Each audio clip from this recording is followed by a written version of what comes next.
Ah, yes, indeed. What is that secret? We get ever closer to that answer every time we play. What's going on, everyone?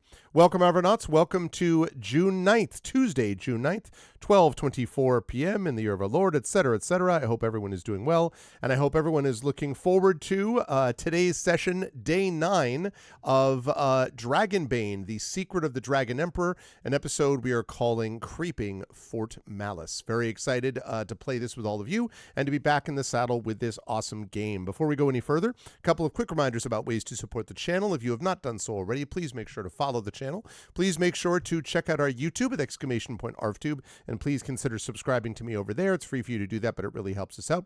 Discord is !ArvCord. You can hang out with the Arvanauts in between streams. Blue Sky is !ArvSky. I am at a new record level of followers over there, so thank you if you're part of that number, and if you're not, please consider doing so. !ArvSky for that. And the website for all this is arvaneleron.com. Financially, !ArvShop is the merchandise area. !ArvTrayon is the Patreon, which is currently sitting at right now $64 a month, has ticked up a little bit, and that's great, with a couple more free members as well. Please consider jumping on board. You will get some cool stuff for yourself and cool stuff for the channel as we move towards various channel goals as well. That's !ArvTrayon. Also subbing to the channel, as Tren was kind enough to do just a little bit ago, gets you those custom sub badges. Remember, we have them all the way up to the 10-year mark now, so we've got tons and tons of sub badges for all of your sub badging needs, the coveted quills that you have, plus those custom emotes to use here, there, and everywhere across Twitch, done by our very own TariTunes. So those are all available to you there as well. On the publishing front, !Icarus, that's my graphic novel from Athos Arts. !Library is my Tales and Tomes in the Forbidden Library. That's my 5e adventure and sourcebook from Alligator Alley Entertainment. And Greyshade is my Greyshade IP. That's Greyshade Renegade Heretic, the Grey Assassin Trilogy, available at that link. You can also get the audiobooks of Greyshade Renegade and Heretic from our very own Trent Sparks at that link. And you can pre-order the tabletop role-playing game of Greyshade, coming to you from Brandon O'Brien as the lead designer and Alligator Alley Entertainment. That has moved much closer now to publication. We are really coming close here, so make sure that you get those pre-orders in. Very excited to be able to get that game out into the world. All that with Greyshade. And as always, BLM, Black Lives Matter, important to affirm and assert the significance and importance of Black lives. Help Now, the World Health Organization page on suicide prevention. Important to reach out to others when you need help and reach out to others when they need help as well. And Ukraine, UKRAINE, to help the people of Ukraine as they fight back against an illegal and illegitimate war with bravery and courage, and send the message we'll do so for others in that situation in the future. Also, much love, as always, to the people of Minnesota, specifically Minneapolis, to the people of Memphis, to the people of Newark, New Jersey, all those fighting against federal occupation and doing so with bravery and courage. Keep it up. We see you. You're doing amazing work. We love you, and please continue to inspire as you do every day. Quick note about schedule. We've got Dragonbane going on right now at 4 p.m. Eastern. I will be over on GOG.com's Twitch channel, and I will be playing some more of Viewfinder. This is probably the final session of Viewfinder. I suspect there is a possibility it might slip into next week, but I think this is going to be the final session of Viewfinder, I believe. Then we'll be moving on to some new game over there. Then tomorrow, I believe we have Community D&D, although I should double check very quickly just to make sure I'm not talking out of school. Let's go over here, put that up there, double check here. Yes, as I thought, Community D&D is tomorrow. And then Thursday the 11th, we have D&D with viewers playing Up the Beanstalk. As we continue with that, that is actually going to be the final session of Up the Beanstalk, will be Thursday the 11th. And then on Saturday, the 13th, we have the premiere of 007 First Light. I am really excited about playing this. It's going to be a good time. Very excited for it, and that's going to be great. I do want to mention that the 14th, Saturday the 14th, which I had on the calendar, I've just deleted that now, for By the Dice Roll. I cannot do that. I have a previous commitment, so I will not be able to do By the Dice Roll on Sunday the 14th. But we've got other stuff going on, of course, all throughout the month, including more Gloomhaven and stuff like that.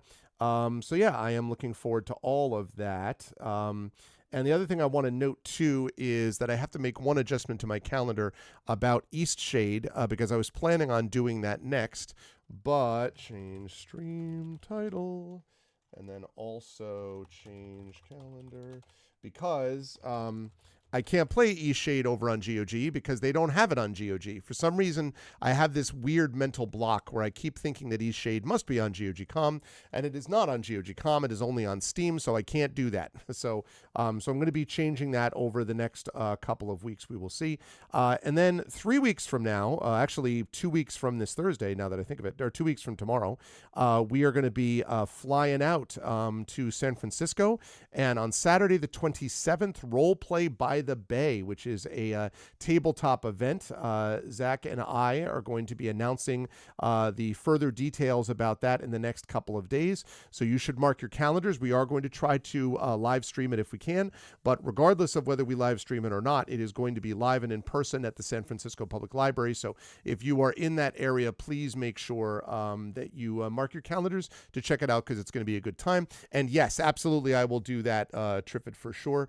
I just have not had the chance to do it because there's been a lot of other stuff going on. But I'm going to try to do everything I can to get all the information to everybody as well. Oh, what was that date again? I didn't know you were in that area, Craigery. Yes, it is the San Francisco Bay Area. The date for that is Saturday the 27th, and it is going to be starting at 9 a.m. It's going to be a one-day event. 9 a.m. In the morning, we're going to be doing the stuff with the Damon Runyon Cancer Research Foundation scientists. I have two of those scientists are now gotten. The other two is getting confirmed by Megan McCurdy from the wonderful communications director from Damon Runyon. And so in the morning, it'll be 9 Pacific. So 9 Pacific, which means 12 Eastern. And actually, that's a good point. I probably should put that down, shouldn't I? I should mark that on the calendar so it doesn't confuse anyone. It will be 12 p.m. Eastern, which means 9 a.m. rather, Pacific. Thank you for the note. That's right. So I've made that adjustment. So 9 a.m. Pacific, and that will be in the morning. I'll have a little bit of a conversation with the scientists talking about their research, and then we're going to do the one-shot adventure, which is going to be cool. And then we will have break for lunch, and then when we come back from lunch in the afternoon will be the teens that are part of the teen program that Zach runs D&D for. They will be in the afternoon, so we will have an audience for both of those sessions. Very excited for that, and spreading the word and letting people know about it would be very much appreciated. So yes, that is Saturday, June 27th, starting at 9 a.m. And I should have details about that, as I say, in the next couple of days. Zach and I are going to firm up the final details on that this evening. And I'll have the names of everyone involved coming up this evening as well. So that means by the end of the week, you should have those details too. So that's what we got going on. Very excited. Can't wait for more of it. But right now, I'm going to unmute myself so that folks know we are ready to go. And then I'm going to unmute them. And last but certainly not least, I'm going to head over to reveal to you the crew. They are prepared. They are ready. They are totally capable of handling these totally not cultists that are actually seeking other cultists. I mean, sorry, the only cultists, not other cultists. What a silly way to put that.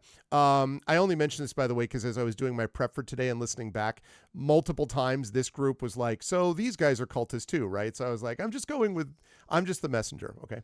Anyway, it is this wonderful crew back with me again for some more Dragonbane. So I will start with the person at the top of the column, and that, of course, is Crocs. Crocs, good to see you. I hope all is well. I'm glad to know that you were not actually eating a sandwich as large as your head. That's an inside green room joke for those of you who were with us earlier on. But how are you doing, Crocs? How are you feeling today? How's everything by you? And who are you playing this evening? To be fair, the idea of such a sandwich actually sounds like kind of delicious. It does sound pretty good. I totally agree with that. Yes. Anyways, yeah, my name's The Crocs. Hello.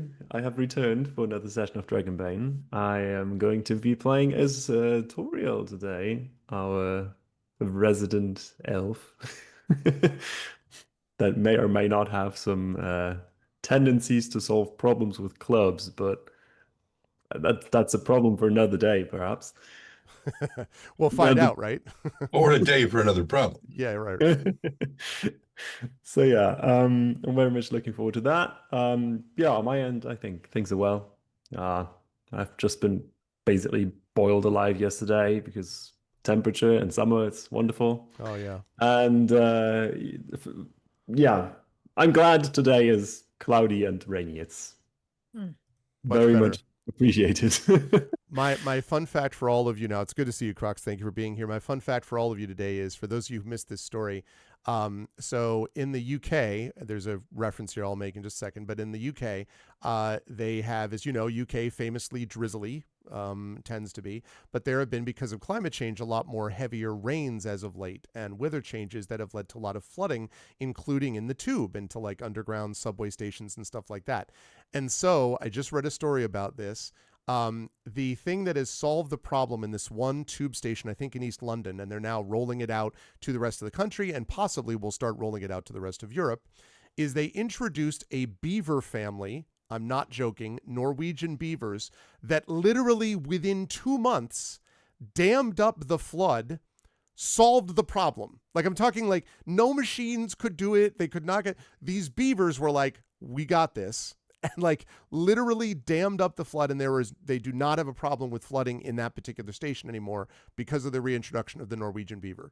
I'm just letting you know that climate change, despite the fact that it led to Crocs roasting, also led to the positives in this case of having a beaver family save humans from themselves in a very small, tiny way. But it's a start. Do they live in the underground? Are they going to mutate into like Giant Teenage beavers? Mutant Beaver? Yeah. Apparently, this beaver can be the size of a small golden retriever, which feels like a very large beaver to me.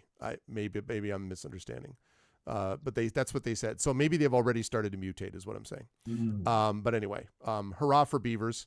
I just, you have a herd of goats that gets herded around to help with wildlife preservation. What's wrong with giant beavers?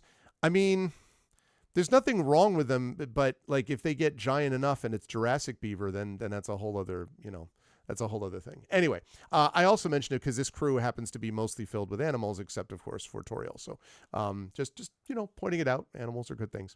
Elves are animals too. Say again. Oh yeah, that's Is true. it elves are animals Elves too? are animals too. They might be horribly offended if you said that. Anyway, always a pleasure to have Crocs with us. Also a pleasure to have Tari Tunes with us, who is also playing an animal of a particular terrible type, as we'll discuss. It's good to see you, Tari. How are you? How's everything in your neck of the woods? Do you have any thoughts? Maybe, given where you live, should we just release a bunch of beavers into the Dutch landscape, and would that help at all? And who are you playing today? I think maybe Dutch people just have beaver DNA in them, so that might affect things. I see. Yeah. Thus a big hatred for water, anything water related. I see. I don't know, like if you ever get the chance to travel to the Netherlands and happen to go over the highway in Flevoland, you will just be completely brain melted from what's happening there. So like for context, like Flevoland is the one province that was made new last century. Mm-hmm. There wasn't a Flevoland before that. And like 99%, or I don't know how much, a lot of it, of that province are lower than sea level. So, but like the bridges still go over the water. So you have like parts where you like drive, then you go up, then you're above water, and then you go on the other side back down, lower from the water. It's like really, if you're not used to it, it hurts your brain. I see. Yeah, I can imagine. So, yeah, I'm playing a duck, which is good because those float. I've been told. Her name is Ahatea the Terrible. She is a mage, and she's terrible, very terrible. Yes. And is not responsible for the smoldering that you see on your map, by the way, folks. Although only for the smoldering chemistry, maybe. Oh. I see what you did there. She is, yes, but we're going to have a chance to see whether fire will be used in other capacities by Hahatea today. We will see if that becomes needed. But always a pleasure to have Tari with us once again. Thank you, Tari. Also a pleasure to have Tren Sparks with us, who, as you can see, I believe has got a standing desk going on. I can tell that for two reasons. One, because Tren is moving back and forth in the way many people with standing desks do. Two, because the map behind him is at a different angle than I'm sometimes used to seeing. So I'm like, aha, must mean something different. Yes. But how are you doing, Tren? How's life in the universe with you? Are you at all? I've talked about this before. That the Wolf Among Us 2 has been announced. Are you? Do you have any vague interest in the game? In that game, on general principles. I'm just noting the character in your window, and I was curious. First of all, happy Pride. Mm-hmm. Yep. 2, as for the Wolf Among Us as well, not the Wolf Among The Us Wolf 2. Among Us also, yeah. Yes. I mean, I had a crush on Bulbasaur, whatever the hell his name is. Bigby. Bulbasaur? That one. Okay, yeah. No, not Bulbasaur. I choose you. Oh no. But eventually I got over that because he was just, he's too tall, like shorter guys. I mean, never mind. Yeah, and I'm playing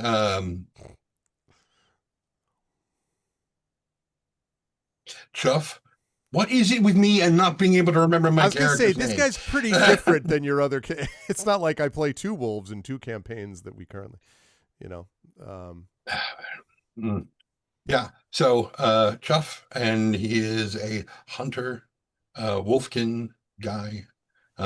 He is thoroughly convinced that any minute now, at least one of these 2 cult persons is going to be like Stonefire, and everything's going to go to hell in a handbasket. Mm-hmm. Yes, the Eberron reference that has made Trent permanently afraid of at any second. But then it would only affect Toriel, right? Like suddenly Toriel's like, oh, must destroy all. Have you seen this guy with a hammer of any type? I'm frequently reminded. Yeah, it worries me. Yeah. I'm frequently reminded.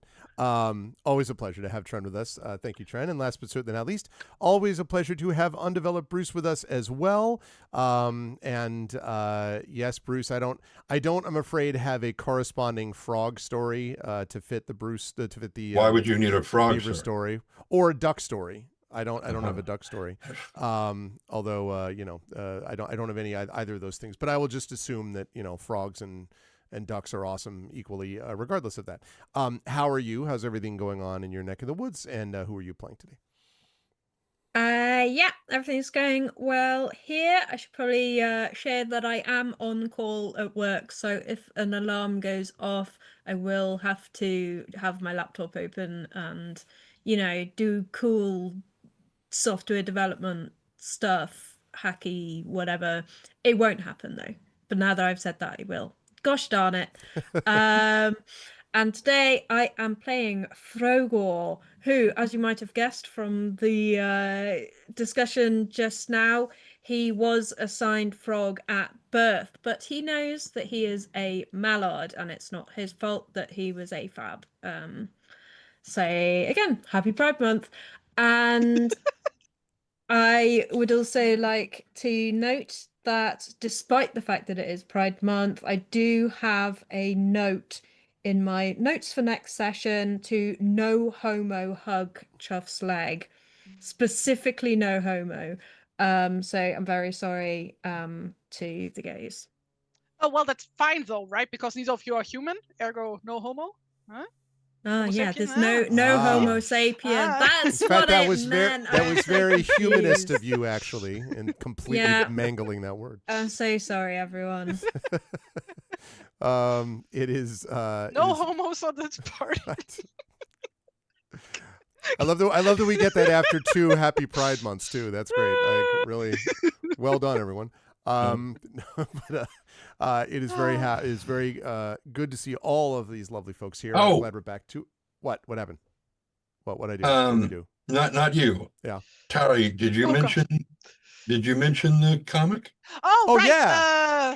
Thanks, right. Since comics are lost over, like finally now the zines that I worked on contributed to is now available for online purchase. However, just in German. But if you are still interested, you can order that here. Nice. Yes. And then you will have Zenit. So. Hey. And a trailer that I voiced for a game called Stars Reach that is going to be going into early access very Ooh. soon, was finally released, and you can find that here. Hey, look at all the okay. I see. This is great. Well, guess what? I don't know. No, I can't talk about anything that I have going on. Some of my planes are about to hopefully land, but I can't talk about them yet. That's great. Congratulations to both Tren and Tari. Again, I am blessed to be surrounded by constantly awesome, gifted people. So good work, everyone. Yes, go get all the things, people. And I just clicked over and can immediately, of course, it's all in German, but immediately I'm like, yep, that's Tari's artwork. It's almost like I've been watching this person do art for the last 7+ years or whatever the hell it's been. So congratulations to both of you. That's awesome. And that sets us up nicely, I think, in that warm feeling of friendship and happy pride and all that, to move into some recaps of what we did last time. Let's fire up the music here. The music must be drawn here. Oh yeah, the music. Yeah. I've been listening to the sound effects on Roll20 for like 4 hours or so. And all I can hear is this horse click, click, click, click, click, click, click, click. In the background, I'm like, where is that coming from? And then you remember that's what was going on. Yeah, poor Darksaber. When we were playing, this would have been, I guess, Storm King's Thunder. I didn't realize that for him, it like I started and restart the music on my end, but for whatever reason, there was this one like dead to my browser like music that I had on for literally well over like a year, and I didn't realize it. I couldn't hear it, and it wasn't coming out on stream because the stream hears what I hear. But for Saber on his end, he's like that music haunted my dreams, and I was like, why didn't you say anything? He's like, I don't know, I just thought that's what it was like. So anyway, I finally shut it off, and he's like, it's just a blessed silence. It's not the same riff over and over again. It's like really felt bad. Anyway, so you may be asking yourselves, everybody, what are we looking at? Why is there what looks like a dead tree and a smoldering bonfire, the remnants of a bonfire? And why do we have, in addition to our party that you can see there, why are there these two other random people? I'm glad you asked. Because in our last session, the party, which has now discovered 2 pieces of what allegedly are 4 needed pieces of this Dragon Emperor statuette, have other searches to make. They've only got 2. They need more of them, and the Misty Vale is fairly sizable, and there's a lot more to explore. And so the party, looking for possible leads, heard that there was something that might be found in the Iron Forest. And the Iron Forest was somewhat to the west of their position, but not so far that they wanted to go back to the village of Outskirt, re-equip, rest, and whatever, and then go back out. They were like, no, we're going to go to the Iron Forest, see what's there, and then we'll go back to Outskirt. A funny thing happened on the way to the forum, though, because while they were there, they were met by a very impressive-looking person dressed in full-out armor, by the name of Tylos, who called himself a Dragon Knight, and said that he worked for the Keeper, that he was a Dragon Knight that worked for somehow the Immaculate Flame, one of the keepers of the Immaculate Flame, and that they have been looking for demon cultists who are evil and must be eradicated from the earth. Well, this party is not a big fan of demons either, and so they were like, okay, that sounds good. And even more so when the knight was like, I don't know whether you're a cultist or not, but you're going to come with me to Fort Malice. That's Malus, but you draw your own conclusions. Fort Malice, where I will make sure that everything passes muster, and most importantly, you can help me take down these terrible demon cultists. Now, the party agreed to do this for 2 reasons. Number 1, because this is an impressive-looking knight, and might have been dangerous. But Frogor in particular was huge, a bit like just sort of like, wow, look at this, type of deal. And the other 3 were sort of like, well, this seems like we might get a good lead here, and also we really don't feel like getting into a fight with this badass looking Dragon Knight right now. So they accompanied him to Fort Malice. What they found there, first of all, was a somewhat rundown legendary fort. The ruins of this fort, not completely to the ground ruin, but still pretty messed up. And they found 2 other knights there, Isidelia and Nikleon. So we have 3, Tylos, Isidelia, and Nikleon, all dragon knights, who have been trying to find ruins and reclaim them in the name of Eladane, who might be familiar to some of you who watched this campaign. Be like, that name sounds familiar. Wasn't that the Dragon Emperor? Yes, it was. Eladane, the Dragon Emperor. And so the party said, okay, we'll go along with this. They went to the fort. They came in. They were introduced to the other knights. The knights said, hey, why don't you warm your hands by the fire? And while they were there, they noticed growing at the bottom of the courtyard in this fort, this old tree, which you see there. But the old tree was odd in that there were several golden apples hanging from its branches, which is one of the things that had made the knights think that there was something valuable that they could find here as well. And so the party went over. Frogor saw the golden apples and suddenly was like, my weakness speaks to me, and jumped over the side to grab these apples. Fortunately for Frogor, having consumed the apple whole, I assume not even waiting to spit out the seeds, what they discovered was that actually it was very nourishing, and it was like almost having a full meal. It was very satisfying. Nothing magical happened, but it was, a very nice meal. In the meantime, Ahate, and that was one thing. The other thing to note is that, and I believe it might have been Chuff who discovered this first, I'm not sure, but over around the outside of this, where the tree is planted, is a marble circle. And carved into the marble circle are ancient letters. I don't remember which one of you, I think, did a languages roll. Or did someone successfully do one? I think it was Toriel. I think that was Toriel, who discovered that it said the golden tree will be forever in the care and possession of House Stone Oak. Such is the agreement with the tree's keeper and soul, Rotlog, bound to this place in perpetuity. So that's what the language read. Toriel read that. And also another note is that the Dragon Knights seem particularly interested in Toriel and had a lot of questions about Toriel's elf heritage. Seem to be very interested in Toriel as an elf. Not sure why yet. Maybe that's TBD.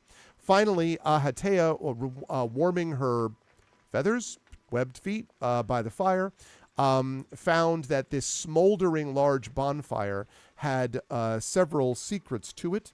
Number one, it was still hot, so it was relatively recent that it was set. And two, that there was a human skull which rolled out of the fire at Ahatea's feet. And Ahatea was able to note that it was a human skull that had rolled out of it, and, perhaps most important, that it is fresh. This skull is a recently deceased skull of a human person. And so, having determined all of that... Is it human that the skull belongs to also recently deceased, or just a skull? One would hope so, or something weird is going on, I would say. And so with that, we now bring things back over to the party. I do want to begin with Ahatea, though, making for me a healing roll, which is going to seem a little odd, but yes.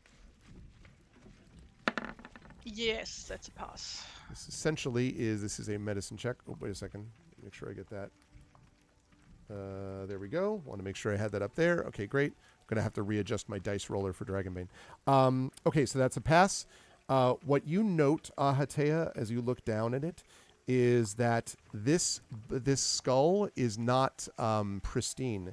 In fact, there is a large gash running from the forehead down under the left eye socket.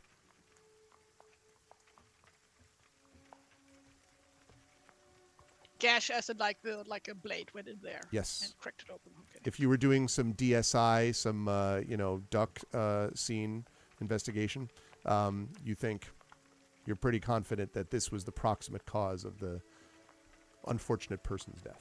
Under the left eye, right? Under the left eye. And so now I will hand this back over to the party. 3 of you by the tree, 1 of you by the fires, looking down at the skull. What would you folks like to do? Oh, by the way, did we make sure, are we very sure that this is a human skull and not, for example, a halfling skull? Yes. Or You actually, as I was reading, you actually asked me that yesterday or last time. Okay. And indeed. Yesterday. Yesterday, one of these times, whatever the hell the time is. And yes, indeed, it is, in fact, a human, not a humanoid, but a human skull. Human. Yeah, I'm just assuming that it's like pretty difficult to tell human and halfling skulls apart. Yeah, no, this looks like well, and that's the other thing. Again, wouldn't take too much to realize that this was definitely an adult, not a child's skull. So yeah, Can't you tell by the teeth with children? you could, but in this case, Yeah. just the size of it. Well, I mean, I guess it could be a very bloated child, but it seems unlikely. Right. What would the You party can like also to do? tell by how high above the ground the skull stands. Yes.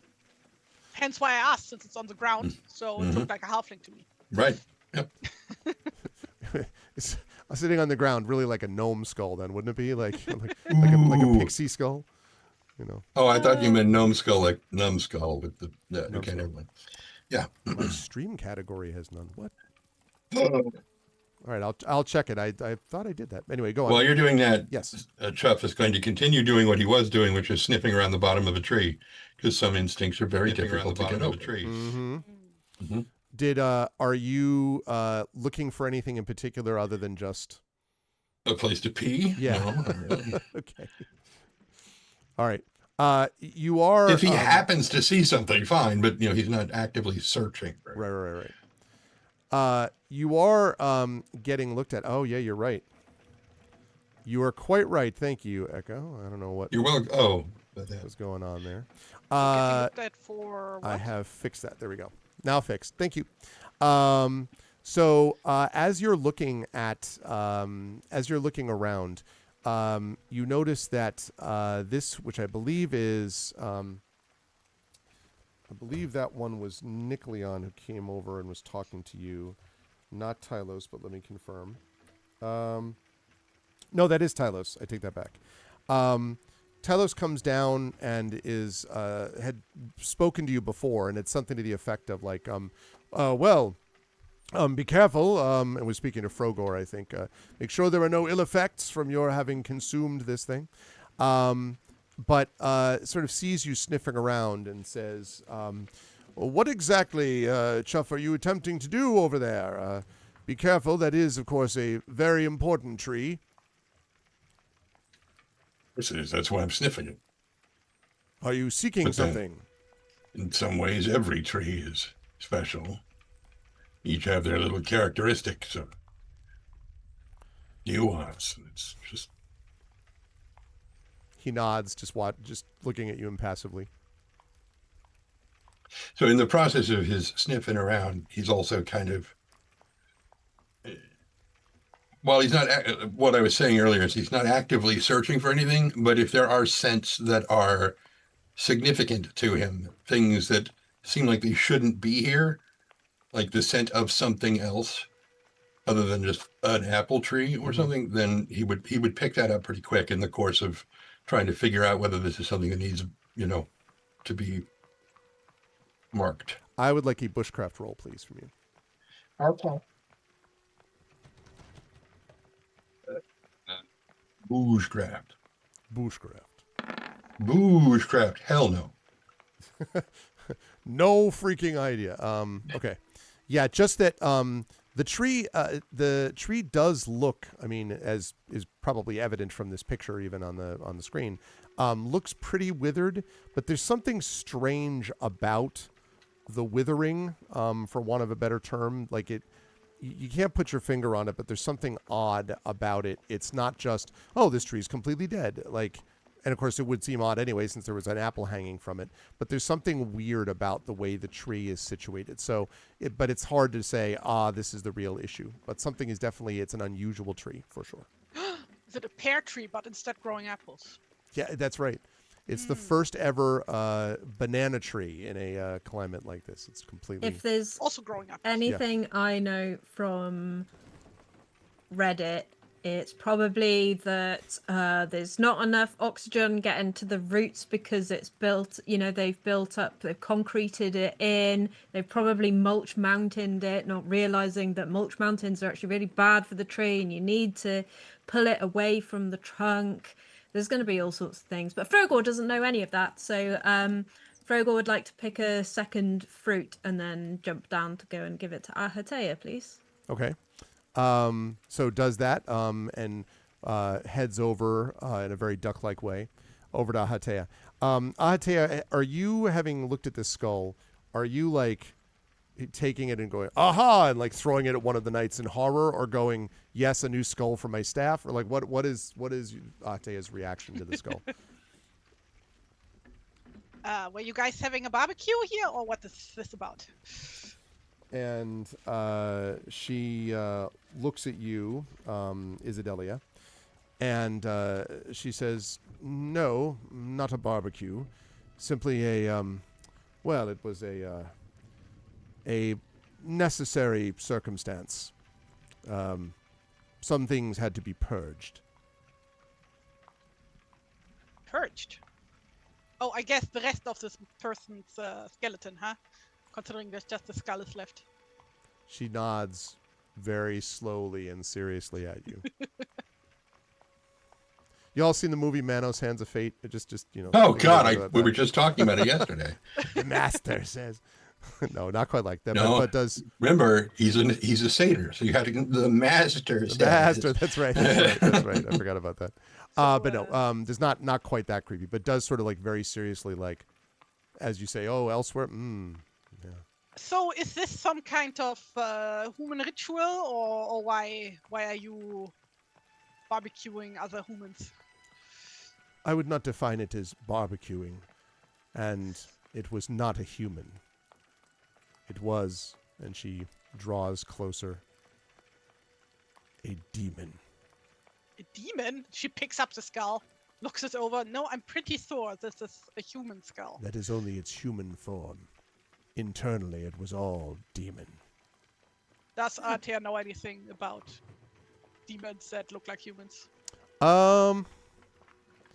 Myths and legends. Yes, I was just about to say, like, that's, yes, exactly right. You can make a Myths and Legends roll for me, please. No. God damn it. You're like, I don't know, tomato. Can I take 10? It's all the same. Like, yeah.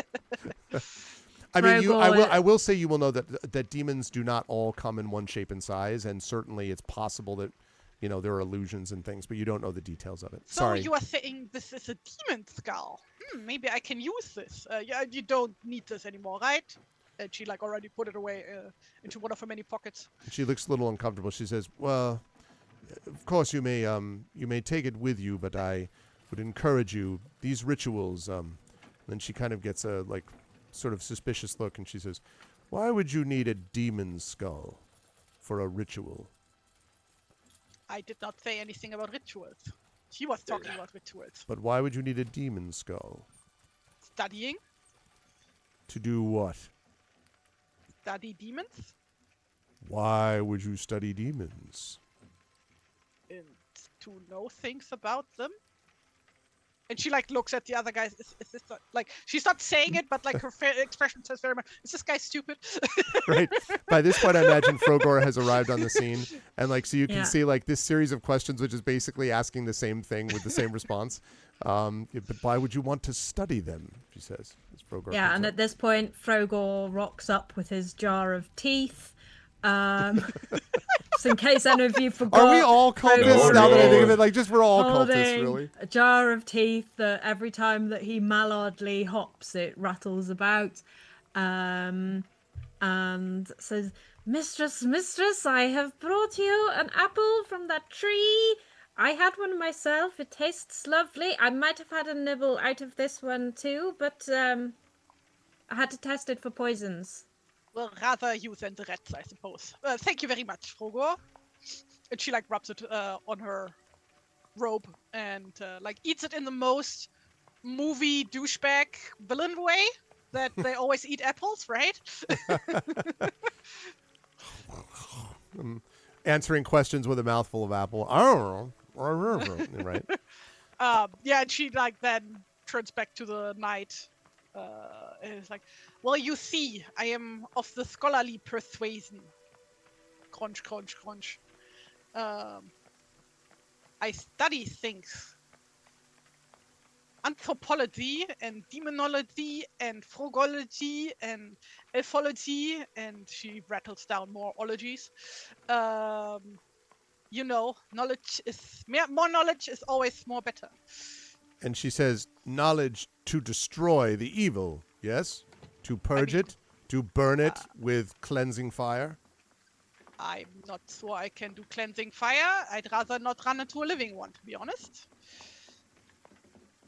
They don't sound like the most, how would I put it? Type of folks you would hop over for tea. No. Instead, they would corrupt your tea and make it into... She looks off to the side. Somewhere in the distance, a lightning bolt illuminates her face. Corrupted tea. Corrupted tea. She like writes down notes. It's like Starbucks chai, you know what I mean? It's really... Mm. But she slowly looks back and she says, well, if it is true that you are able to help us here, then perhaps you will be worthy to do this research that you speak of, Ahatea. I have been told by Tylos that you all seem to be rather brave and willing to fight cultists, and if you are willing to do so and join our sacred cause, then perhaps you will be worthy to do this research. I suppose research in the pursuit of extremism is no problem, and extremism in the defense of cultist hunting is no vice. One of my order, his name was Baracus Goldwatercus, made that same comment. Ericus, what's it? That's a political joke that almost no one will understand, but Oh. it's all right. Someone watching this later on is going to be like, "Yeah, let's go. He made the reference."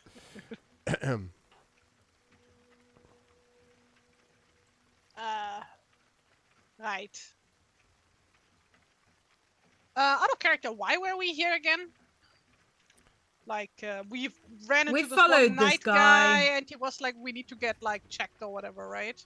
We were going to see a creepy tree on the map and ran into this dude. Right.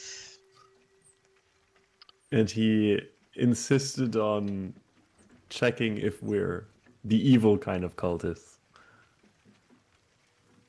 Mm-hmm. And did they by now disclose what exactly they want our help with besides like reading some elven stuff? They have not, They have not. Okay. but you did just get here, so Yeah. Well. Need to write human skull in my inventory. So Toriel would like to take the opportunity, and after having seen the runes around the tree, like in the, I think the stone circle around it, you said? I yes, that's right. think? He would very much like to go close to the tree and check if there's any markings on it as well, like engraved. Only one from Chef. Yeah, there is a very clear mark, which is not sort of the scratch, if you know what I mean. But I would like you to make a bushcraft roll for me, please, Toriel.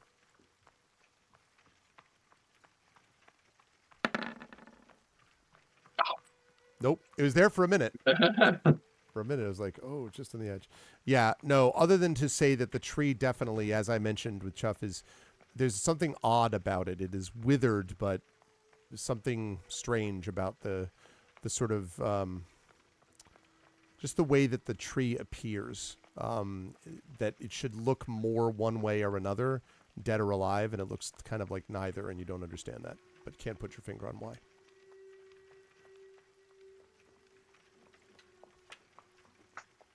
And as you're waiting there, you hear the door open to the west.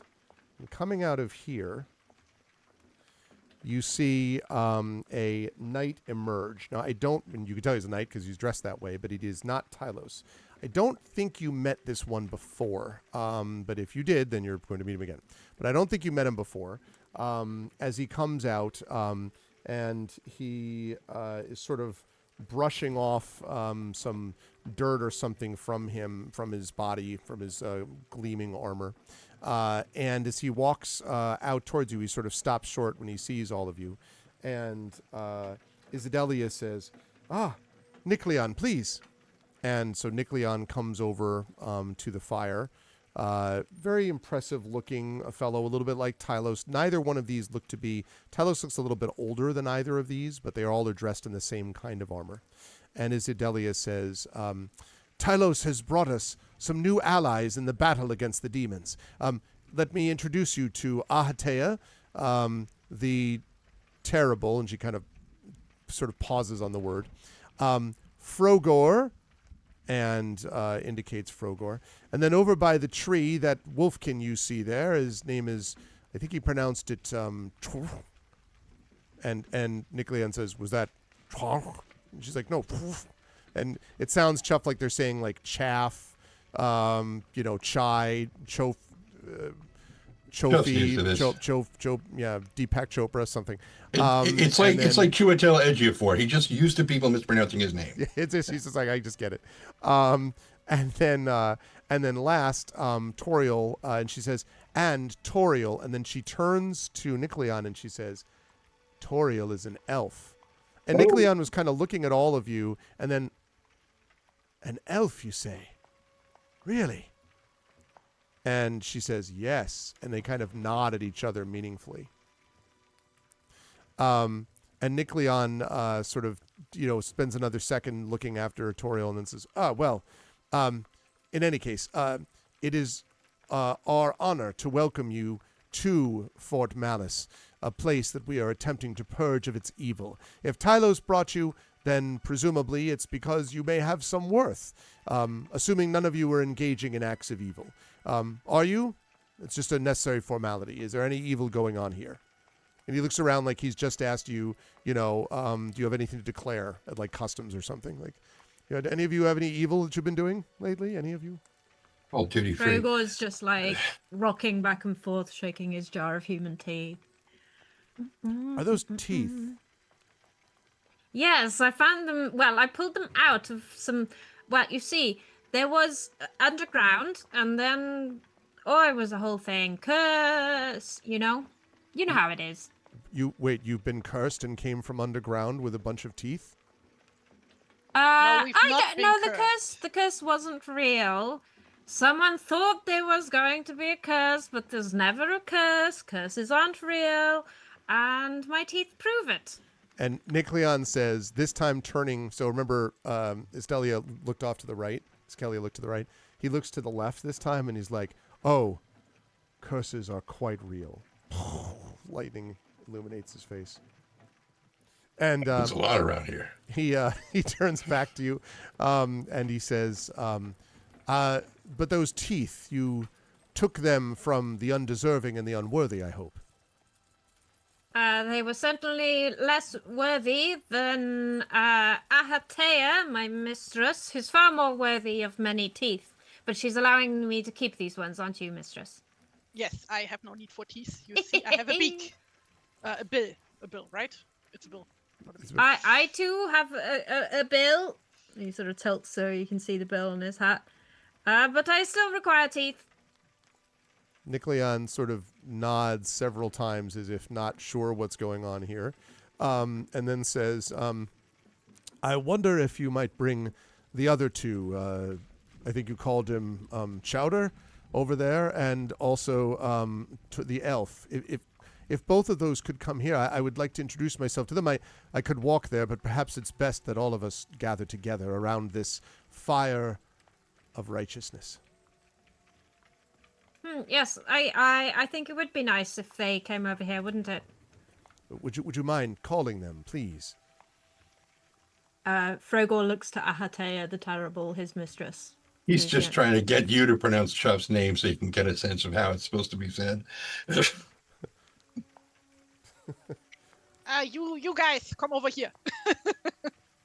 Okay, so you hear that, Toriel and Chuff. And Chuff, being Chuff, and the way he deals with Ahatea, just sort of glances and then goes back to what he's doing, because he's like, lady, I don't work for you, kind of thing. He's like, I am not at your beck and call. But, just a simple look that communicates that beautifully. But he's focused more on this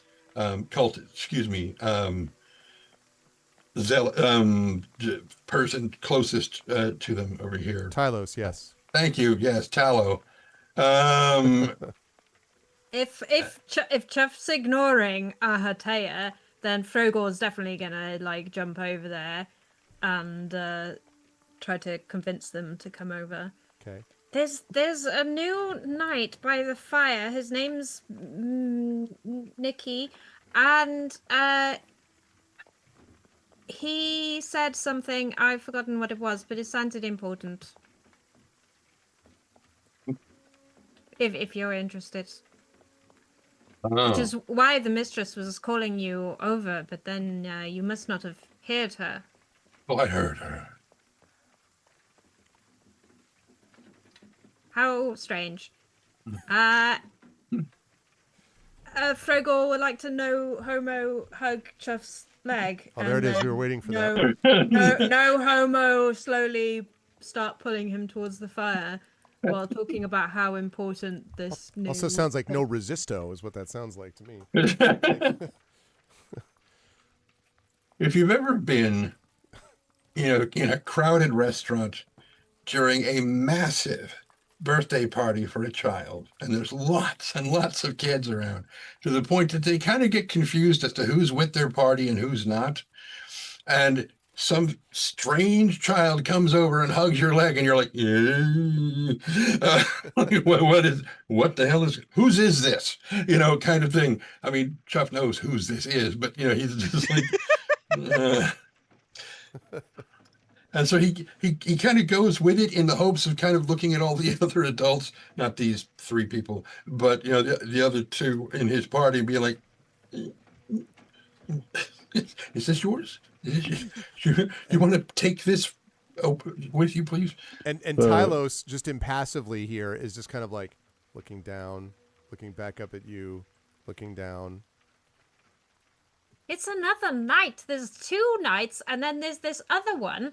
And there was a skull in the fire, a human skull, humanoid. They say it's a demon. I thought it looked like a halfling skull, to be honest, because it was so small. It was close to the ground, like a halfling. But Mistress did say it was a human skull, and Mistress is probably correct. But the other person said it was a demon skull, which, if you're asking me, and he's like slowly pulling over to the fire, if you're asking me, but to believe, between my mistress and some random, person, then obviously I would believe Mistress. So it must have been a human skull, but she has it in her cloak now. So you're saying that your belief in knights is limited? She's not a knight. Is she? I don't want to be sexist. They all are knights. No, they're all wearing the same damn. armor. They're all wearing the same armor. They're all knights. Okay. Well, I'm sexist. It's a big suit of armor if they're all wearing one. It's a tripartite. It's terrifying. It's like an armor three king. Knights or it's a kobolds, like three. Sometimes in the sewers of the fantasy world, these knights, there's so many, they grow together. No, it's not a night king. Frogor has just been thrown a bit of a wrench, and he's just going to freeze in place. Which means, wait, does that mean that Chuff also is frozen in place? Because Chuff might need to carry Frogor to the fire. It's possible, but Chuff has now reached the point where he wanted to stop anyway, so he's waiting for Tallow here to. And then Tallow walks away all of a sudden. Right. I'll move him up out there. Basically, the point where Tylos. Thank you, whatever. Is facing away from him. Mm-hmm. Chuff is going to kind of just, as subtly as he can, lean in and kind of just start sniffing around, committing his scent to memory, because canines do that sort of thing. How evident would he be pretty much like, you know what I mean? Like very loudly sniffing up and down? Like right in his crotch? No. Yeah. It's just not that evident of it. But, like right around the back of the not the barding, but the collar of the thing, and like across the back of the shoulders so he can get near like the armpits. Basically any of the areas where the scent would be strongest on a person that is above the waist. Something very important about this, actually, Chuff, that you would get from that smell. There is a very clear sulfurous, burnt smell as of fire that you smell here, or ash, which doesn't mean that that this is a creature of ash, but it means that it's been near. or part of a large fire recently. Okay.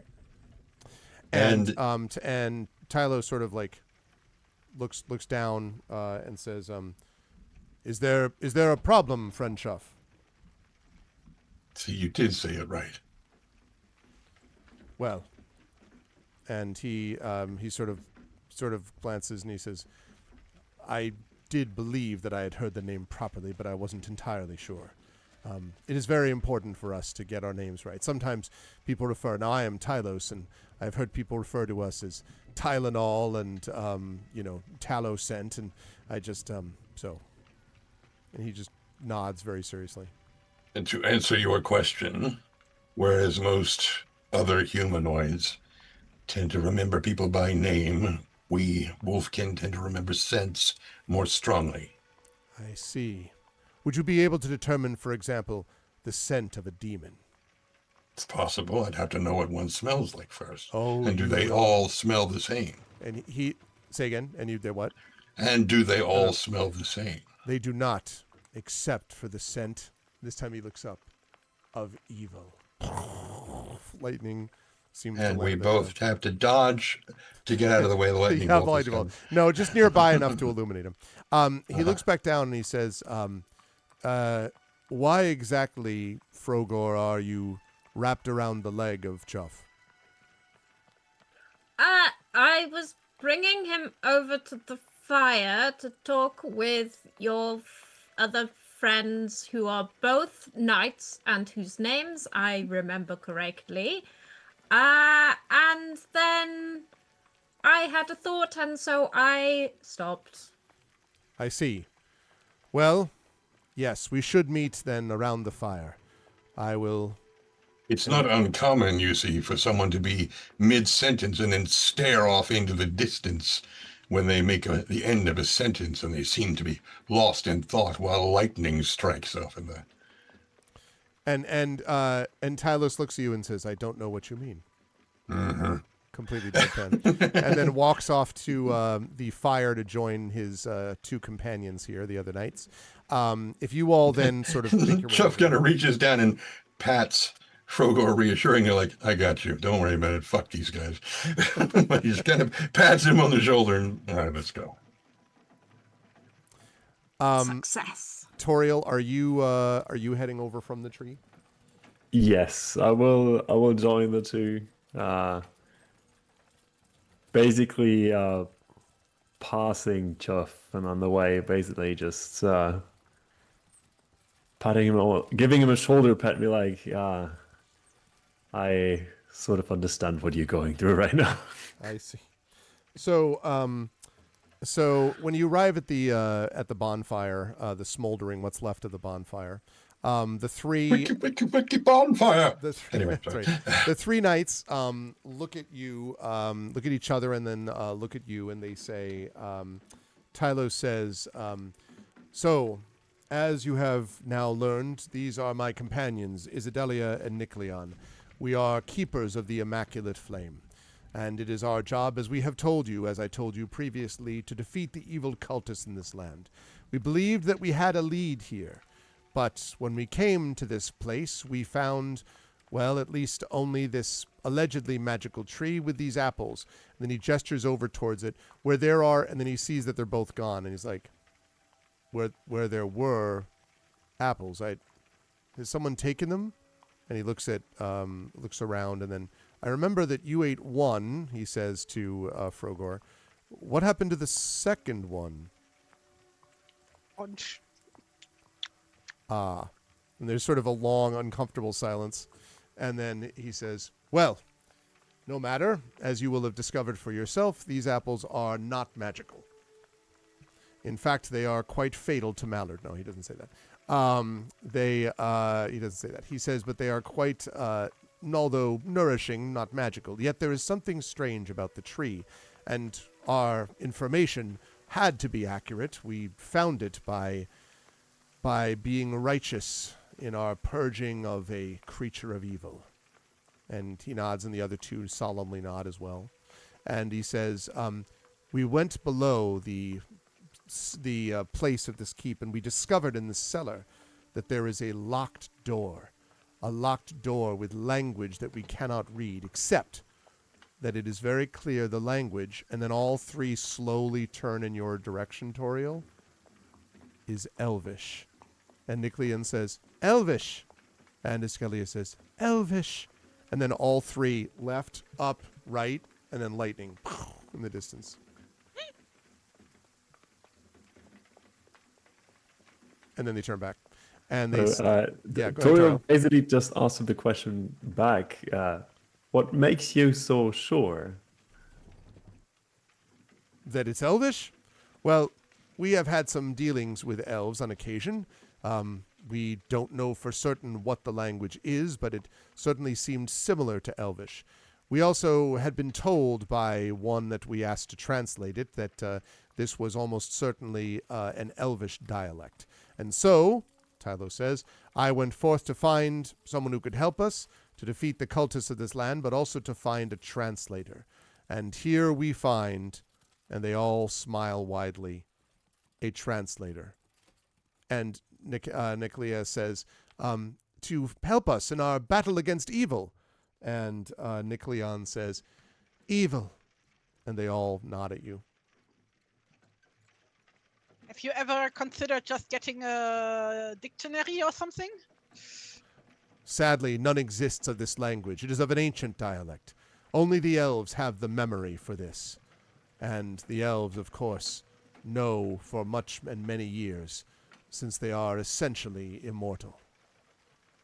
Well, you're essentially immortal. She turns to Crocs. To Toriel. It's the usual exaggerations, I think. Does it just count for aging, or are you also like impervious to outside damage? He maybe flinches when you say that. It's basically just tells you, do not even think about poking me. She lowers her stuff. Well. Good, Jeff. So you say you had someone before that you had asked to translate it.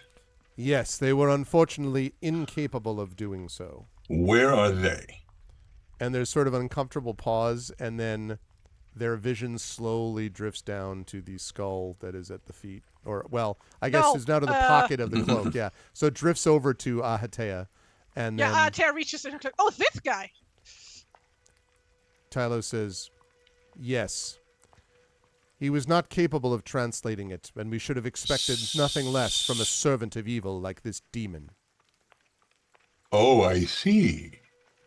So what you're saying is somebody who studies demons, like this Malahide lady here, is acceptable to you so long as she is working on your side, but as soon as she's no longer useful, you're going to burn them? Well, I prefer not to be burned, thank you. we would and not... you say, well, that does not bode well. Nicleon says, we would not burn anything that was not an evil creature. Even those who do not share our particular faith are free to do as they wish, so long as they serve the cause of good and not of evil. We do not simply use and discard them unless you're a demon. Are you a demon? You lost the argument at the word unless. Well. And now you fall back on, exactly. Well. Also, how do you find out if anybody is evil or not? Do you ask them to kick a puppy, or what's the test? Hey! There have been many, and Isidelia says, there have been many methods that were perfected throughout the years. At the beginning, our order had a very simple way of doing it, and it was simply to attempt to drown the person. If they did not drown, then they were clearly evil and demons, and thus must be dealt with accordingly. If they did drown, then we knew they were not demons. And she nods, the other So two you sort of nods. killed an innocent person. You know what we call that? Evil. And she sort of But we do not do evil. Ahatea like leans up to Chaff to like try and whisper in his ear like, I think these people are a bit stupid. Is that a stage whisper type of thing? Like, Yeah. okay. It's, So they're like, it's a good thing Frogor didn't say it because of his single volume level. right, exactly. So they're sort of like, did you say, Tyler says, did you say something about stupid? Well, it's pretty stupid if for somebody to then try to not drown, isn't it? Well, but of course that was an older method. Now we have much more advanced methods. It involves seeing whether, under careful interrogation, they give the information that is necessary. If they do, then we know that they may be one of the good. For example, all four of you so far have more or less, and they kind of falter as they see Frogor holding the jar of teeth as still sort of clutching around it. So they're like, they sort of have mostly passed the test of not being evil, at least so far. And that is all what any of us can do. These cultists are terrible creatures, could kill in innocence and do all sorts of terrible things. Like you used to. We did not kill innocents. You, not you. And Although they blink at you. Ahatea who's still holding the skull of the dead guy. She like now wears it like a hand puppet.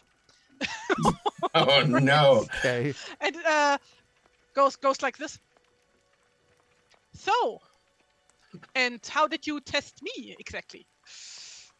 And there's sort of a uncomfortable pause. Like, we had found them engaged in demonic rituals, and in the woods. And when we demanded for them to explain themselves, they could make no good account of themselves. There were unquestionably demonic aspects to all of them. When we brought them then, we thought they could be of some use by translating the language before we pronounced final sentence on them. And when they got there, they absolutely refused to do it.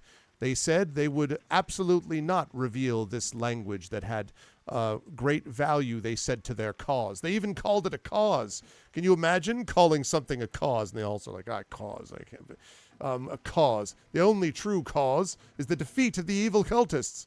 Well, we knew and immediately. The cause of death of this guy. Was it an X or what was it? And Talos says, it was a sword blade, and it was a swift, humane kill.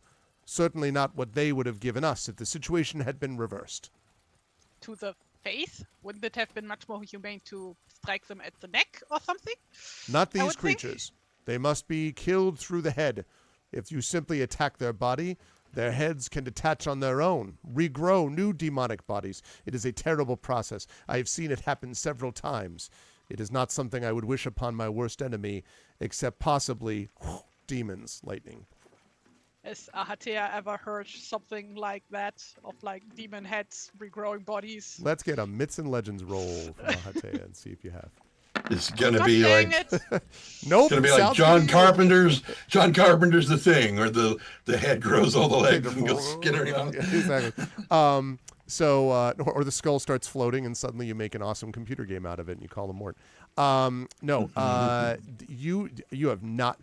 I mean, let me say this for sure. You know, Ahatea, that the whole thing about dragons and demons is that clearly they both existed and exist in some form.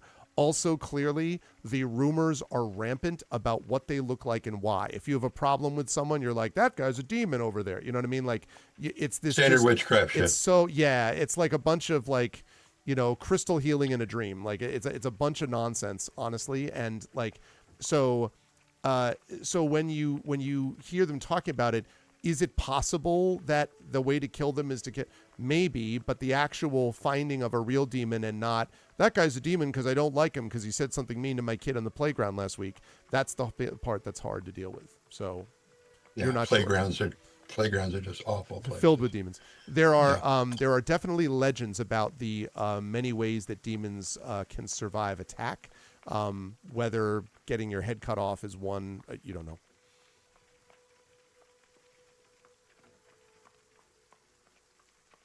Okay, bye.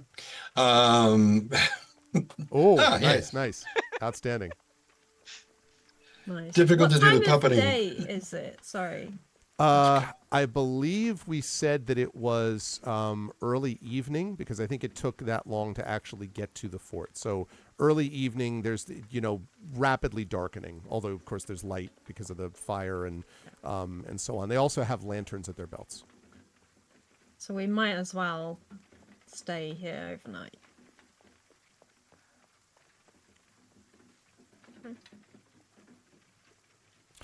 Frogor is the fire still like, warm to the, is there embers Yes. and it's got some heat? Yes, there are. Cool. Frogor's gonna get the kettle on for Ahatea's evening tea. Okay.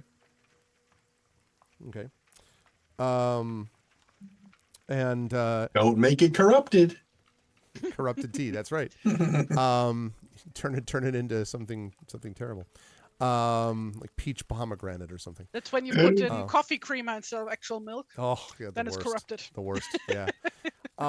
So as you're sort of getting the tea ready and everything, Tylo says, "Yes, rest will be important.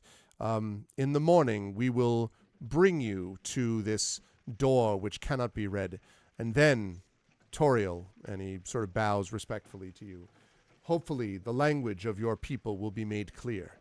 With your help, we will open the door to evil and bring through a portal of righteousness our son into the darkness." And they all sort of they all nod at you solemnly. Your son's trapped on the other side of the door. Why didn't you lead with that?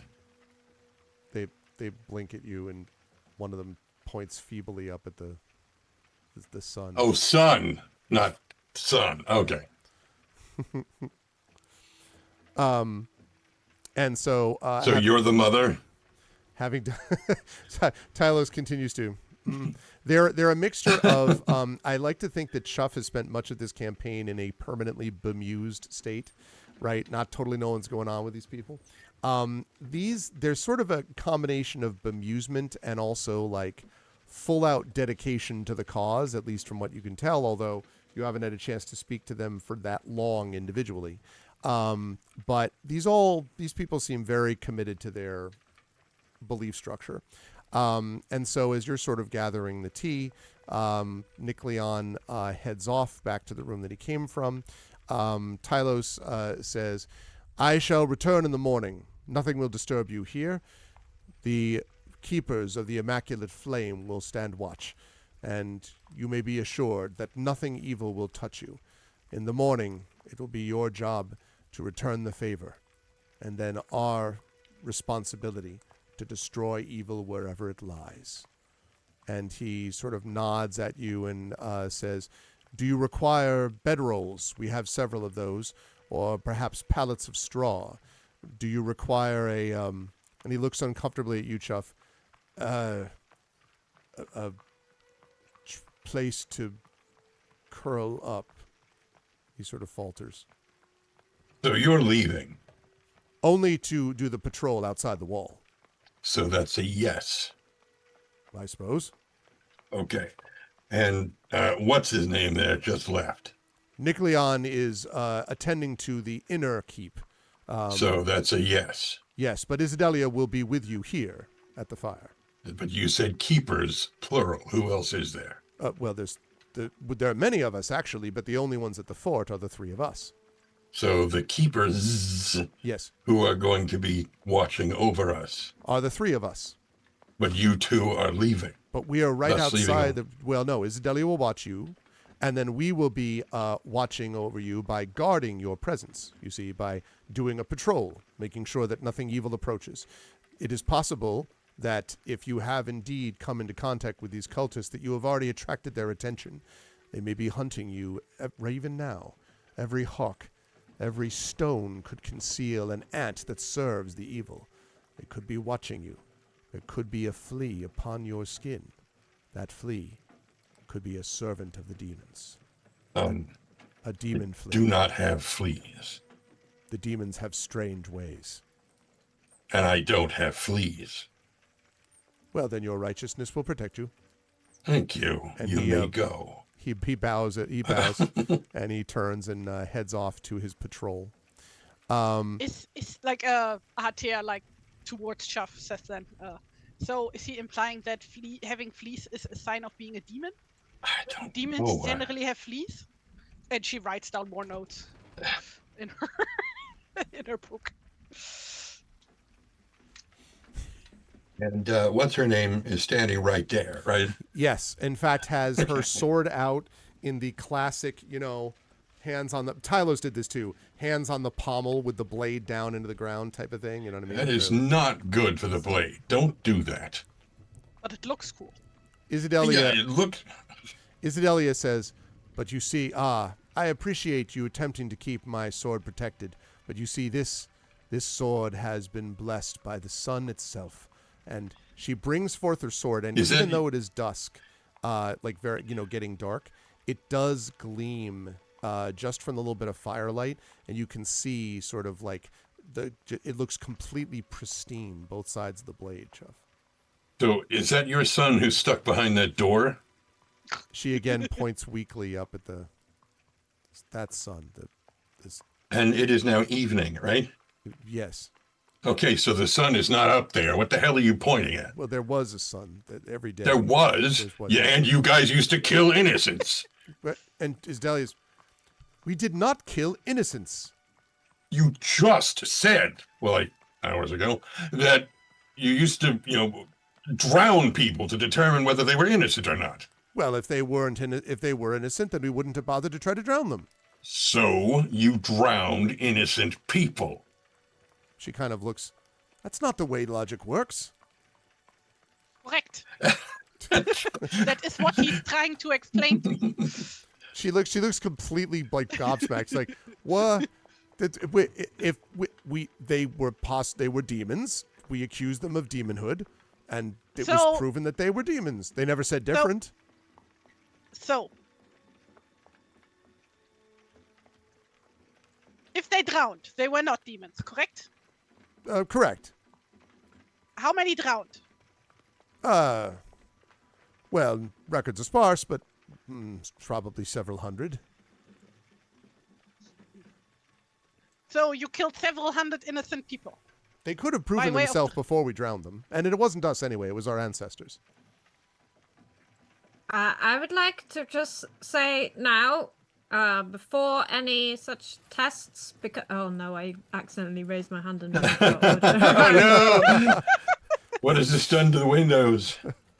I would just like to say, before any tests are conducted, that I am not a demon, and neither are any of my friends.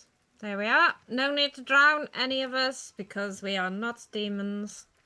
And also, the test wouldn't work on me because, you see, I'm a duck. I float. I am a duck. Difficult. And yes, I float correct. also. And Isidelia. I don't know about the other two. I don't know if they are ducks or if they're I'm not a duck. Oh. Isidelia says, wolves float? Are you suggesting if he's not a duck, that means that he is a demon? What?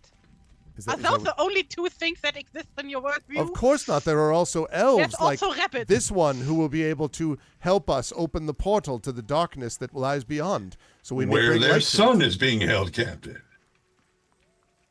Why are you keeping your son captive? Again, weak point. Did he not do his homework? Or weak point to the sky. If this is... Sorry, so you want us to help you... Okay, what am I trying to say here? Demons, bad. Evil, bad. Ooh, darkness, She bad. nods furiously. Yes, you've got it. Door, behind door, evil, demon, bad. Well, we think there's an evil Your demon, son but is a there's... demon? We think there's something that's evil there, and she again keeps... She now is not even bothered. She just occasionally, jerks her finger up at the sky just to, Hopefully she goes just high enough that she becomes the lightning rod. And at the moment, the door is shut. Evil, bad, other side of the door. But you would like to open the door. No. And That's... Chuff turns and does a little golf clap and smiles. He's like, yeah. No. That's not no. The truth is that there is a corruption that is spreading. You can see it even, and then she points, look at the tree. Why, the tree itself is corrupted. You cannot simply close it out or lock it in. Evil must be purged, not simply locked away. And besides that, there's no guarantee that there's an evil past there. All we know is that this is some mad that is spoken of in our legends. There may be treasures that allow us to fight the evil more effectively. But either way, corruption must be rooted out. One cannot simply put a Band-Aid on a wound, or a bandage. That would be the actual term because they wouldn't know Band-Aid. Bandage on a wound. One must actually treat the source of the infection. That is what we are doing. We are removing the infection of evil. But Yeah, if the this wound makes is sense already to me. infected, then you already did something horribly wrong in the first place. Have you ever treated any wound in your life? Of course. Then, And we begin by treating the infection. but you only get an infection if the wound is first of all mistreated. The wound isn't automatically infected. That's true. It must first be corrupted by a demon. Why would one want to do that? You'd have to ask the demons. So I want to point out to that during this entire summarize- time, no movement of the arms at all, just like straight, you'd have to ask the demon. Like, just- well, she did point up several times. that's true. I take it back. Yes, occasionally she does do this, but otherwise. Yes. So to summarize, the bandages are not sufficient in treating demons. Is that what we are trying to say here? That is correct. You, and specifically, she says with a smile at Toriel, you are the cleansing fire that will purge the infection. That's the We should first. have a doctor look at that. Usually we use a sort of a mixture Poultice. of a poultice of herbs before we try fire. And she nods, she says, I agree there. We begin with the poultice of righteousness, and we end with the fire of cleansing. Maggots are also an option. It's true. I don't have any personal... I don't do that. You know, your usually. maggots of cleansing. That there are no righteous real cleansing maggots. of There's no righteous holy maggots. fire. No, that's not... We don't. Smiting. So Tori would like to hook in there. It's like talking about cleansing. Your friend Tylos just mentioned you picked up multiple people and tried to have them translate the door writings. One in particular, who seemed the most promising, yes. Where's the rest of them? Well, they're... Well, see? I'm just asking because we have run into some people a few days ago in the marshes. Oh, do Who they who do they have seemed a little translating lost. knowledge? Are they demons? No, were they very just rude. stopped by our camp. Oh, They left in the middle of the night after asking to camp with us. It was very odd.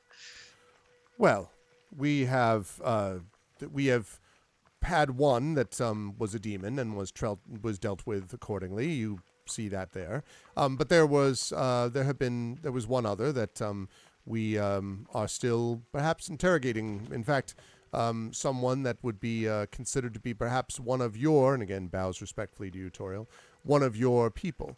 However, she has been resistant. Tylos believes that she is quite probably a demon, but not certainly. And so, rather than eliminate everything, it is important, of course, that we make the right decisions, and she looks at you meaningfully, Chuff, not that we just kill innocents or something. We have decided to spend a little more time in the interrogation. You, on the other hand, Toriel, seem quite well suited for exactly this. You all seem to understand what we face and how it must be destroyed directly, not by negotiating with it or by hearing excuses about I'm not a demon or why are you taking me or things like that, but to understand the true meaning of the words demons are evil and we must find the Dragon Emperor's place. You purge its corruption with a cleansing fire. That is the hope, yes. Or maggots. And No, Chuff we don't use maggots. Never. Chuff tightens his leather glove and grabs a piece of wood out of the fire and starts for the apple tree. And I'll she's- take care of it. And she says, we have already tried. It cannot be Have burned. you tried drowning the apple tree? And she sort of says, "That's a good thought. Perhaps if we were to gather enough water." She says, "I have not It tried was that a yet. joke. I will talk to them." Oh, and she looks back. "We are not permitted a sense of humor. Oh, I can tell. that explains much. It is purged. It is purged from us." But she says, Maggots. "Chuff, we attempted to burn that tree down as soon as it was clear the apples that it produced were not magical. But no fire will bite at the bark of this thing. In fact, when the fire was lit at the bottom, instead of the cleansing fire doing its work, it was snuffed out as if we were attempting to put fire to sand. And, well, it was odd, but the tree seemed to rustle a bit. I can't imagine why." Thought if you put fire to sand, you would get glass. Well, it would have to be Did enough the fire. tree turn to glass? It doesn't look like glass. Looks No, like wood to but me. most of the time sand would eliminate a flame, at least in my experience. But a tree should have gone up, and yet it did not do so. Did it rain that day? You were I here? don't think wet You trees. saw us when we tried? No, I'm asking. I knew it. You have been looking at us from a distance? My eyes are not that good, thank you. Oh, all right. But no, I mean, if the tree was moist, then I don't think it would catch fire that easily. No, we did this after we have been here for about 10 days. This was after 3 to 4 days of no rain whatsoever. The outside of the tree's bark looked dry and brittle. It should have gone up like kindling. Instead, it simply was smothered. We knew then that the corruption ran deeper than even the roots of this tree. It is below the ground here, and she looks at the ground. It is below this Lightning keep. comes up out of the earth. Yeah, exactly. No. It is below this fort. Right down here somewhere is where the evil lies. And now, she says, thanks to you, and looks again at you, Toriel, it will be purged. And this place will be safe again. So Toriel slowly nods before turning around and trying to have a look at what is on the west side here. Like Okay. between the two buildings, apparently. Or maybe this is a stable. I don't know what the bottom part is. I will be happy to show you. Are the other three of you continuing to talk to Isadelia, or are you following along? You can just tell me whatever you want to do. I'm just curious about what the rest of your intentions are. Hatia continues to troll her, probably together with. Okay. Once the tea has been made, Throgor wants to go and reinvestigate the tree, looking for more apples and perhaps to give its trunk a no homo hug. Okay. So down here, Toriel, you can see what looks like probably, and by down here I mean here. You can see what looks like it might be, maybe it was a storage shed of some kind. There's just darkness and silence that you can see from the shed, and the doorless entrance gapes like almost a monster's maw waiting for delicious visitors. You know, that's all. Something very normal. But that's what this looks like. There is a closed door over here, and an ajar door, by which I mean a door that is slightly open / ajar, over here. Also, there is a little passageway that goes to the left over here, and you're not sure where that leads because it bends out of sight. Do I hear any noises coming from the room that Nicleon went into earlier? The one with the open door. Well, if you make your way up there, you can do that if you wish. I sure do. Okay. All right, give me 1 second here. All right. This is a larger, in quotes, shed. At least you think it's a larger shed. And I'm just going to open up a little bit around it. I did all that. Okay, great. And I would say you can probably see that much too. Okay. The door here is wide open, and there is a light that is spilling out onto the grass. But it looks just like the building next to it with its mossy stone facade and broken roof. And so far, that's just what you notice, but you haven't looked through the door yet.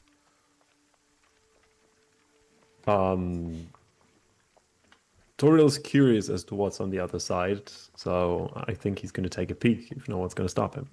Okay.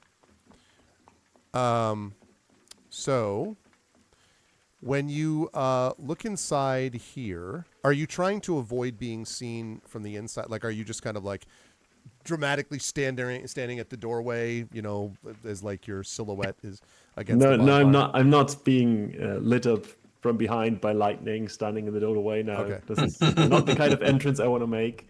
No, Toriel just casually, basically takes a glance in. It's like, Okay. When you look inside here, you can see that there is a what looks like a knapsack, like a backpack, basically on the ground, and next to that are a pair of open iron shackles, just lying on the ground. Other than that, the inside of this basically just looks kind of grassy. The half of the roof is kind of, caved in a little bit. oh, but there's no trace of the other guy that went in No, there before. there is not.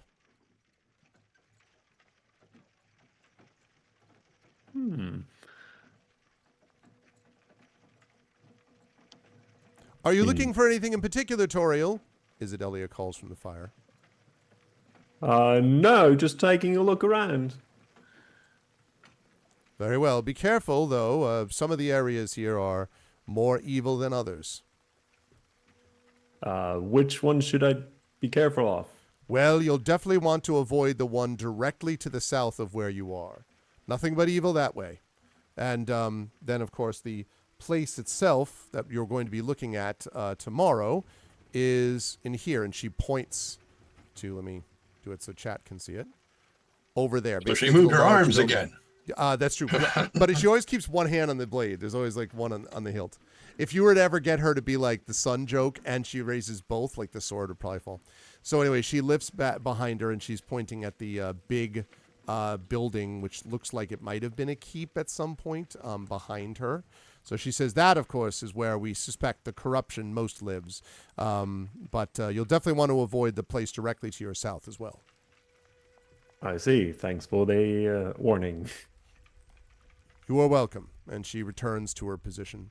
Tell me where you're going to go next, Toriel, and then I'm going to jump down to the tree. I would like to go to the left of the keep. So basically through here. Okay.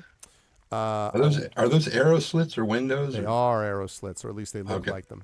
Yes. Okay. Let me go up there. And let's go. I think you could probably see this much. Probably here. I will tell you, as you're walking around the outside of it, is that most of this keep, as you're walking around it, Toriel, most of this keep now looks to be essentially just one floor. It's hard to say how high it once was, but right now the ground floor is pretty much all that remains of it. And there is light seeping out through these tall, narrow openings, which again looks sort of like arrow slits. Maybe it might be a little larger than that, actually, Chuff, if you were to go around and look at them. But they definitely don't just look like normal windows. Like maybe they were a place where lances could be poked out from or something, but definitely not normal windows. Partly covered also by creeping vines that are sort of down the side of this thing. And in front, the door that you didn't go towards, but that was there, is a bronze door, which is closed. And as you are walking on the outside, inside, coming from the inside, you hear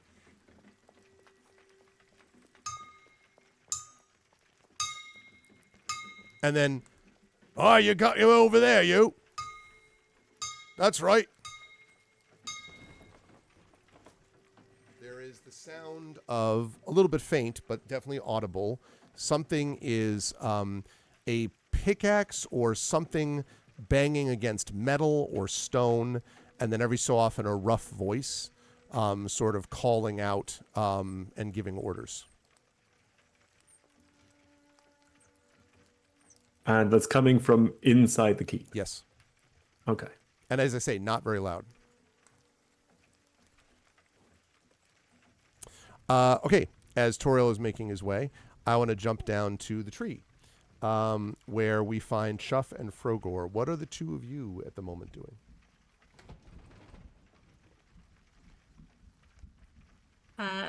Frogor came over earlier and nicked some apples, but I believe he's actually the one remaining character who hasn't attempted to investigate the actual nature of the tree. Okay. Let's see a bushcraft check. Yes. I'm actually So- going to give you also a boon on this, Frogor, because you have consumed an apple. So He has consumed an apple. And yeah, he's going to investigate by releasing Chick Gore to yes. peck around the base of the legend. tree to see. So yeah.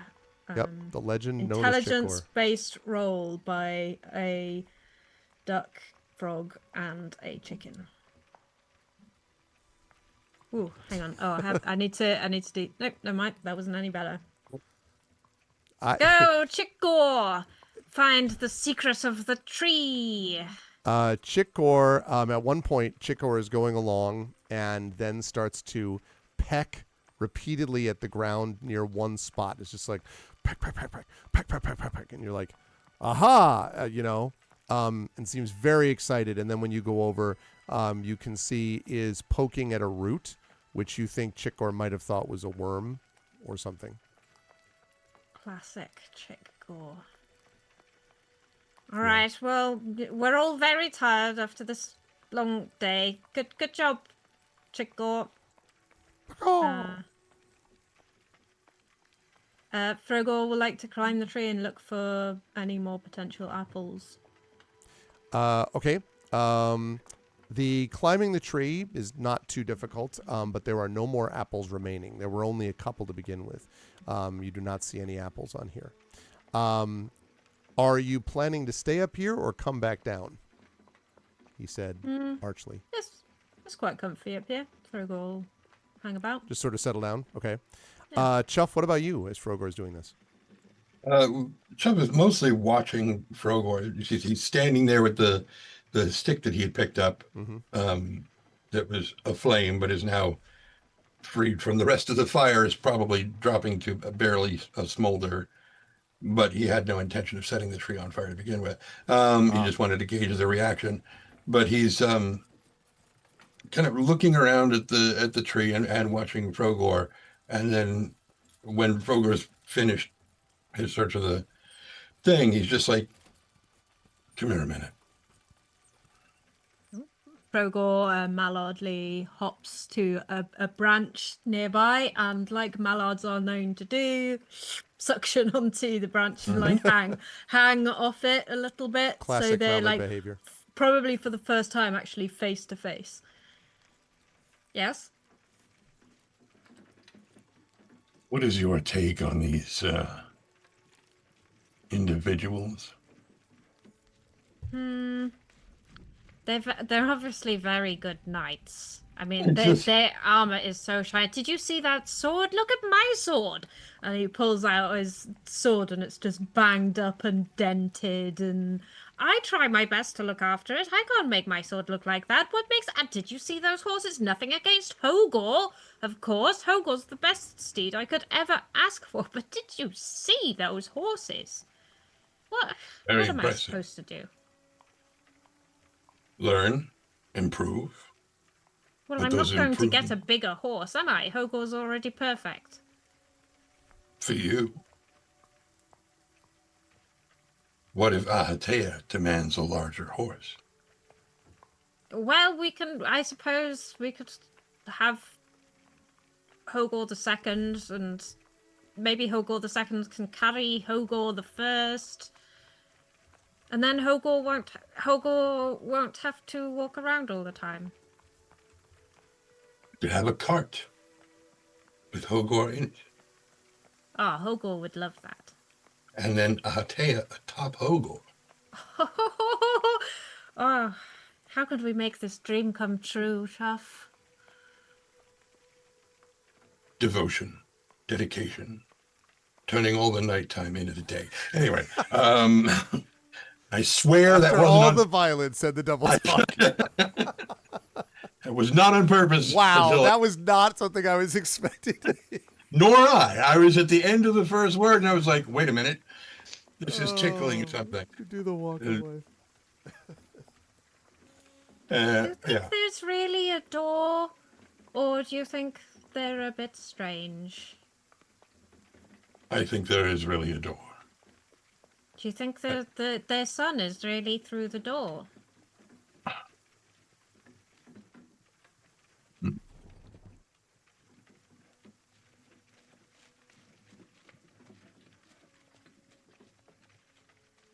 This is probably where Chuff will. Oh, I think my Did an alarm go off? No, my audio cut out. Oh. You think this is where Chuff... Realizes that all the things that Chuff said to take the mick out of the knights, Frogor was also taking seriously because Frogor's not very intelligent. Yeah. That's how we know that he's also a very good knight. Mm-hmm. Yeah. Yeah.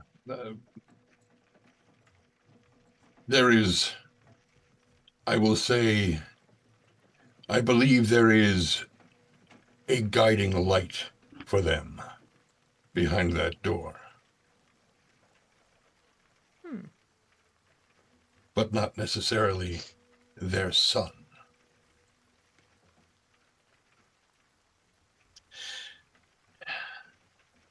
I have not yet got... Go ahead. I've never had a child, so perhaps I'm not the best person to judge.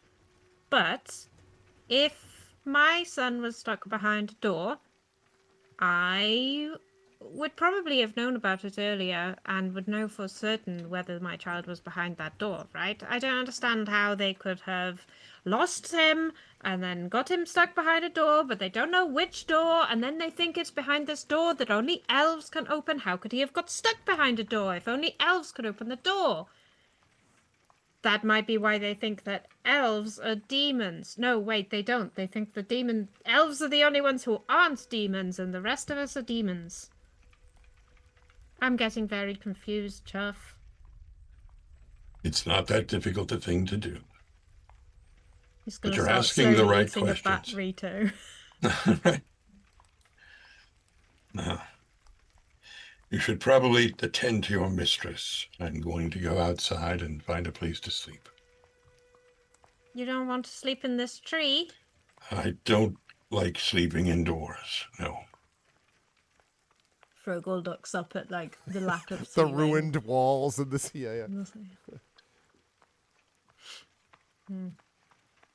If Frogor's gonna go out to the very like edge of the furthest branch, so that he's the closest to the mistress as he can be while still being in the tree, because he kind of really likes this tree, and he's It leans alarmingly down though, Frogor, a little bit, but it still holds. It still holds. Excellent. He's gonna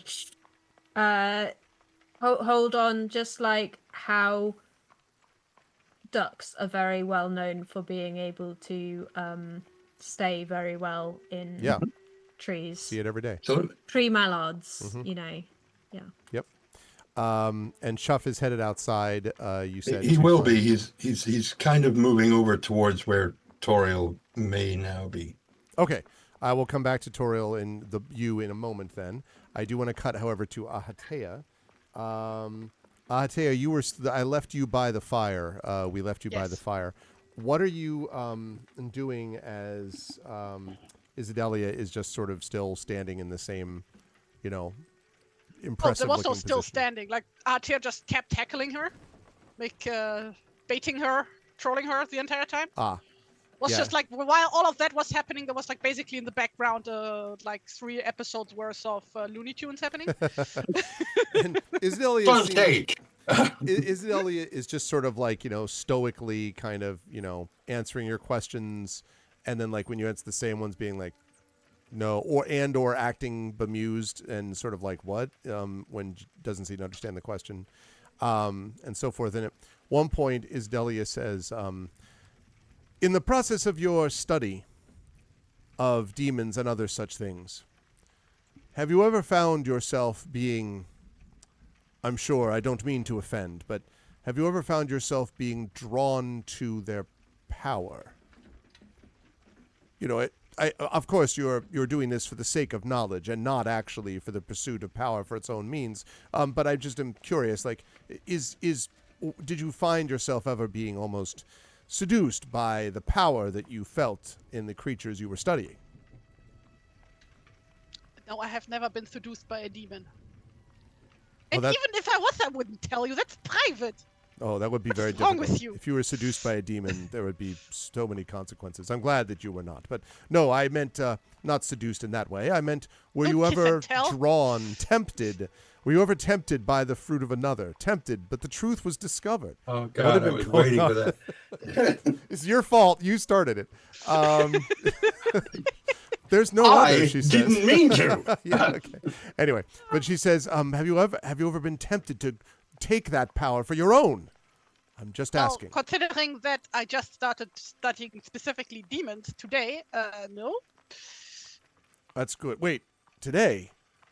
You mean Yeah. you've decided you just want to study it? That now? Well, you guys seem to know a lot about demons, and I like to soak up knowledge where I can. Oh, well. You lot seem to know know a lot about those demons, though. Have you ever, nudge, wink, wink, a demon? And she says, I have never been seduced either, but that's... and then she kind of clears the throat. Why?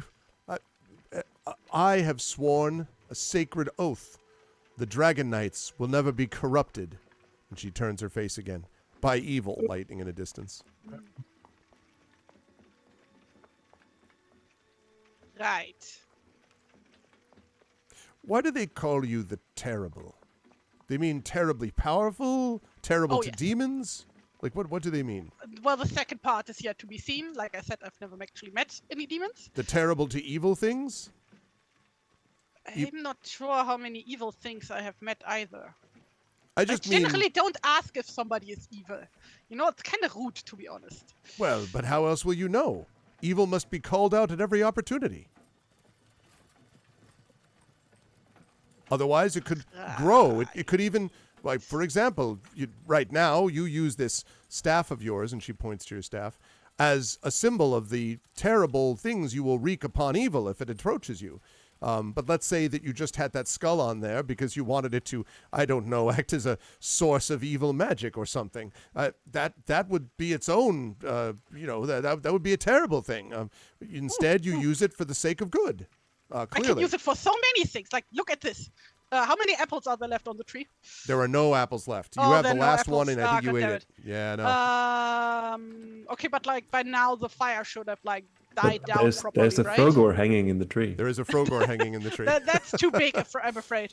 You No, have in a that case, skull. she would like. There would probably be a bunch of bones lying around in the fire, in the ashes, right? She might be able to find some, yeah.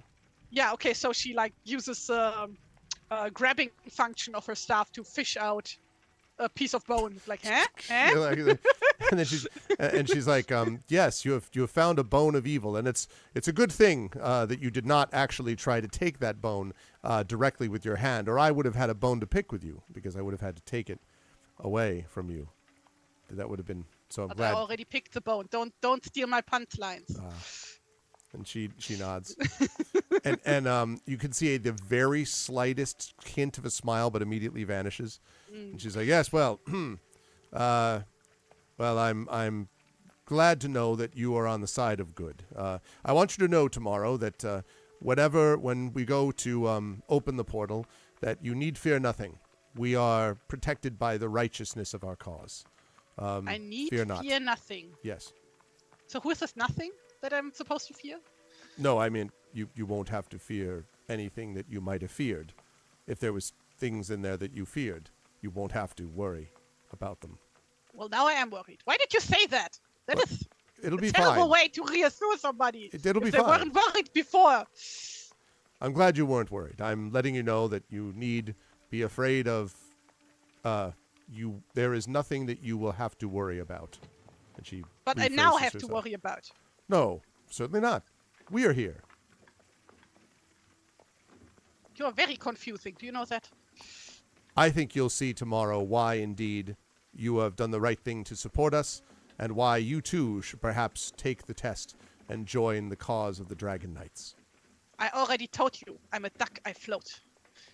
We So your need- test doesn't work on me. We need mallards too. Yes, but your test is completely useless on me. You can't try to drown me because I float. We don't do that anymore. Again, cleansing fire. I told you I don't want to be burned. And she says, I well, know Rose Duck is you won't have very nothing to worry famous about. You're as not a demon, right? delicacy among you humans, but please don't. She says, you have nothing to worry about. You're not a demon. Right? It's the only things you can roast demons? Demons must be dealt Do with you in boil this way. everything else? Well, perhaps occasionally pan-fry it a little bit. And, but no, demons, that's a whole different matter. Does that mean I become a knight? I don't want to be a knight. Well, why would you not want to become a knight? You serve a cause greater than yourself. You find the one true way. And you also get to wear this extremely impressive-looking armor. It looks Simply very by this alone. heavy and cumbersome and in the way.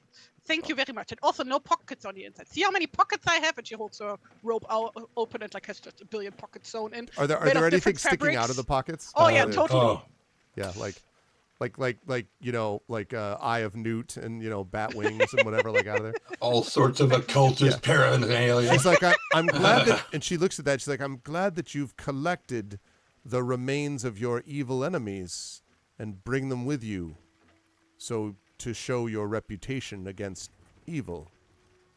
She says, Yes.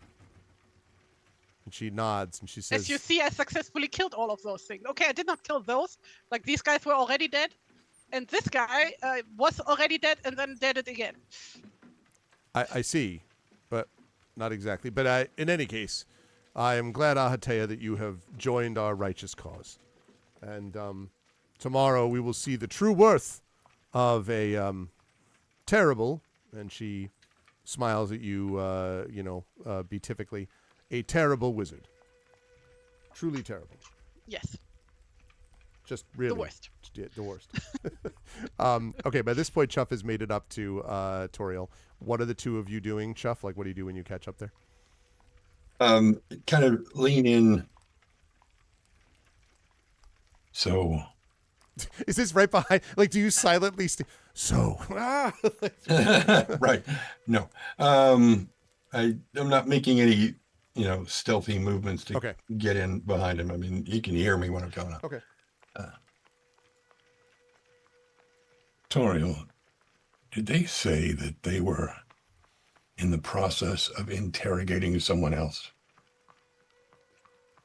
Yes, and I have a feeling that one might have stayed in the barracks behind us, and points back at the one with the open door.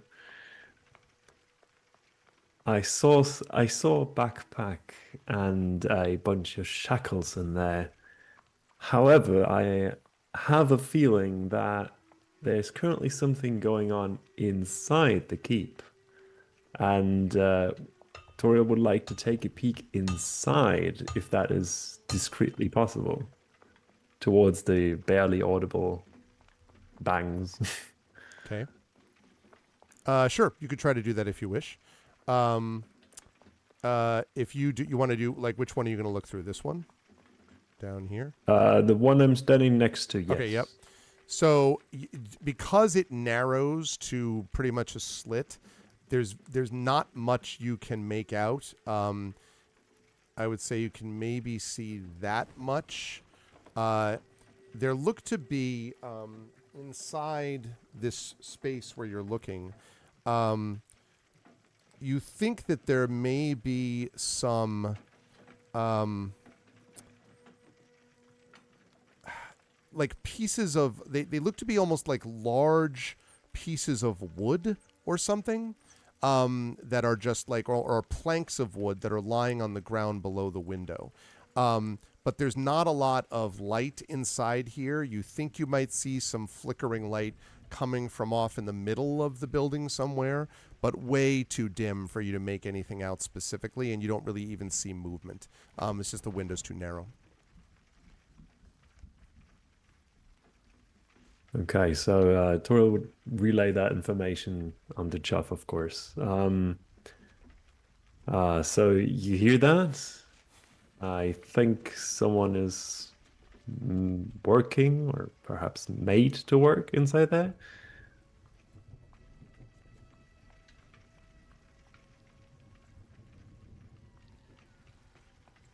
So the person that they're interrogating, and yes, I do hear it. This other person that they're interrogating, they said was an elf. I believe so.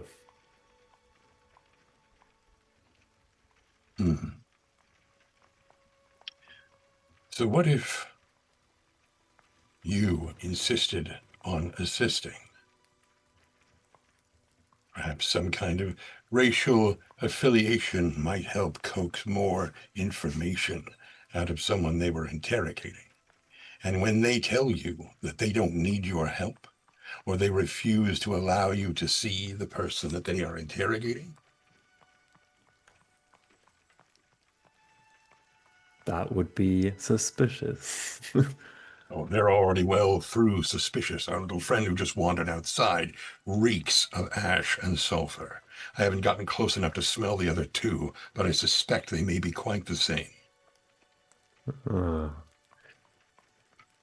Is Toriel aware of any sort of myth or information that would relate to individuals smelling like that? Go ahead and make a myths and legends roll for me, please. We're getting a lot of those this time around. I know. See if we can actually get one. Okay, we're doing great until you... Welp. I mean, not in particular. And it's hard to know whether what Chuff describes is just because they were hanging out having a bonfire recently or because they do these things more regularly. I mean, but certainly you know of rituals that involve the burning of things, but nothing specific to, people or whatever. So, Chuff, would you help me maybe help me find our bearings around here? Maybe take a peek up the wall and see where we are exactly? While I Sure. try and see what's beside that well over there. Like points towards the one in the north. Okay, I don't have my map panned that far up yet. I'm like, what? See. What? Okay. Of course. Okay. Toriel would make his way up there. Okay. So go ahead up that way. And you said Chuff is following for that? Chuff is going up the stairs to the top of the wall to get a higher altitude look around the... Got you. Okay. So let's have you do that. Nope, not that. Yes, Okay, that's alright. where I'm going. No, I'm not talking to you. Ah, Who's on first? All right. Skippy, who's on stage? Okay. So.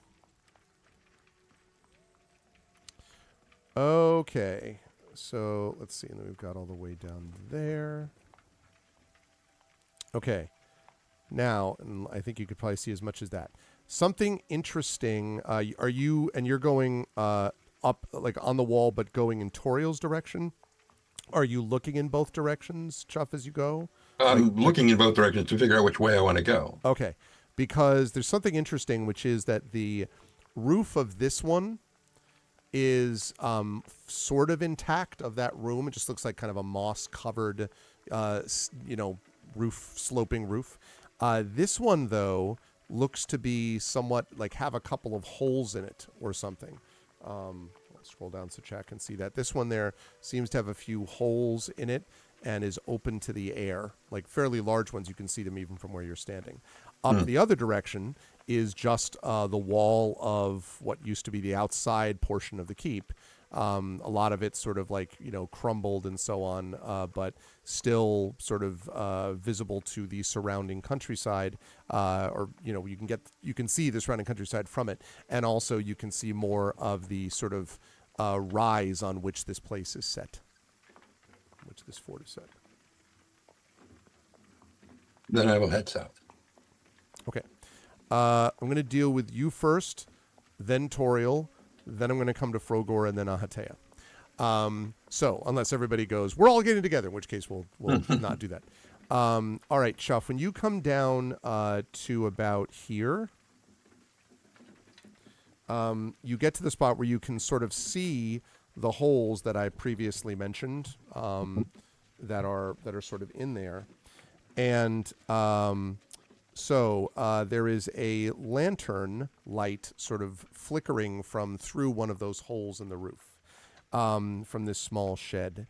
And as you approach it from the top, you hear tense hissing voices coming from inside that spot. Now, you can't make them out unless you basically you'd have to kind of sneak up to the, hole and listen, but you definitely hear this. Seems to be a couple of voices, maybe. Since he's going basically full stealth mode, he's camoing up effectively, putting his hood up and pulling. There's like an almost like a veil that he pulls from the inside of his hood to pull down so that the reflective tapetum of his eyes doesn't shine the light back in the direction of whatever he's doing. And so he'll put all that in place and then slowly lean in over the thing, being very, very careful, like some, Jason Bourne-ish 13th century Rome assassin might do, to very gently test like the edges of the roof and make sure they don't creak when he puts his weight on, that kind of thing. You always know how to intrigue me, Trent. Now, I'm going to make a pitch to you. There are two holes in this roof. One is smaller, and that's the one that you're able to get to from the wall. If you climb out on the roof, you can get to the larger one, and that would make your roll easier when you actually get to it, to sort of, hear and not be heard. But you'd be going out on a roof.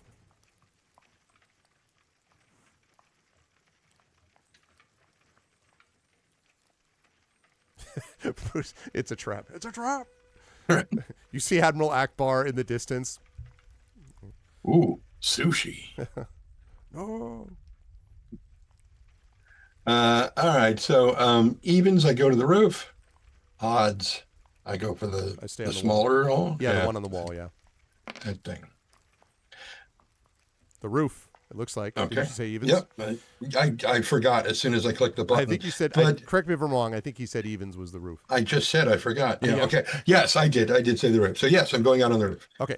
So what I would like from you then is a roll. If you make this roll, then you will have a benefit to the second roll, as I mentioned. What I am looking for here, he says, as he comes down to the thing. Sneaking. Yeah, but before we do sneaking, I would like you to do an acrobatics roll first. Please. Okay. Oh, yeah, you just silently. So there are a couple times where the roof is like, and you're kind of,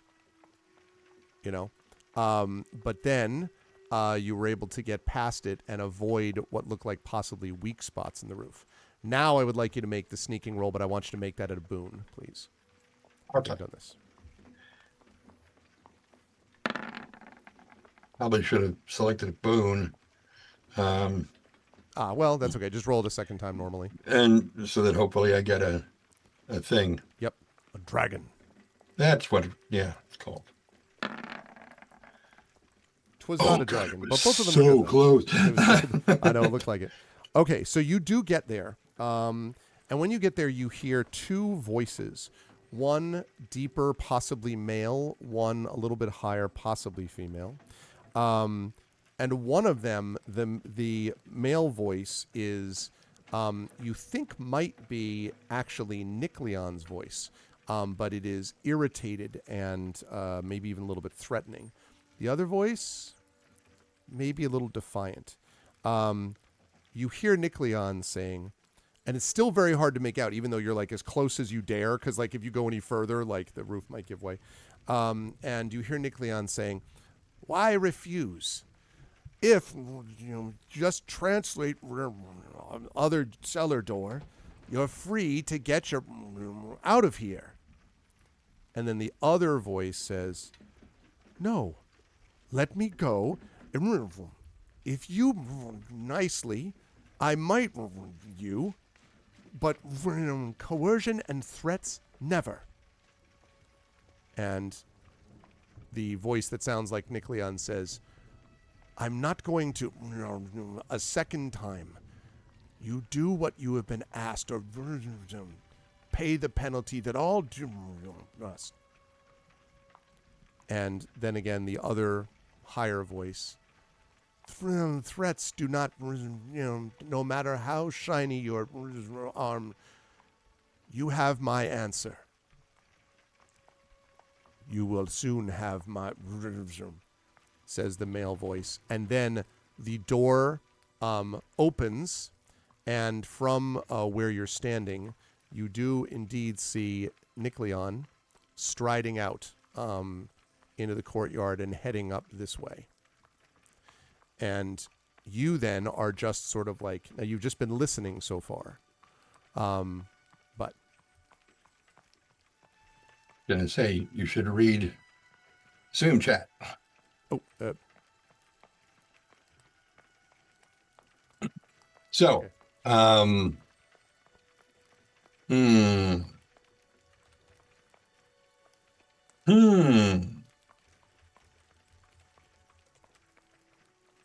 Okay. Let's see. What shall he do?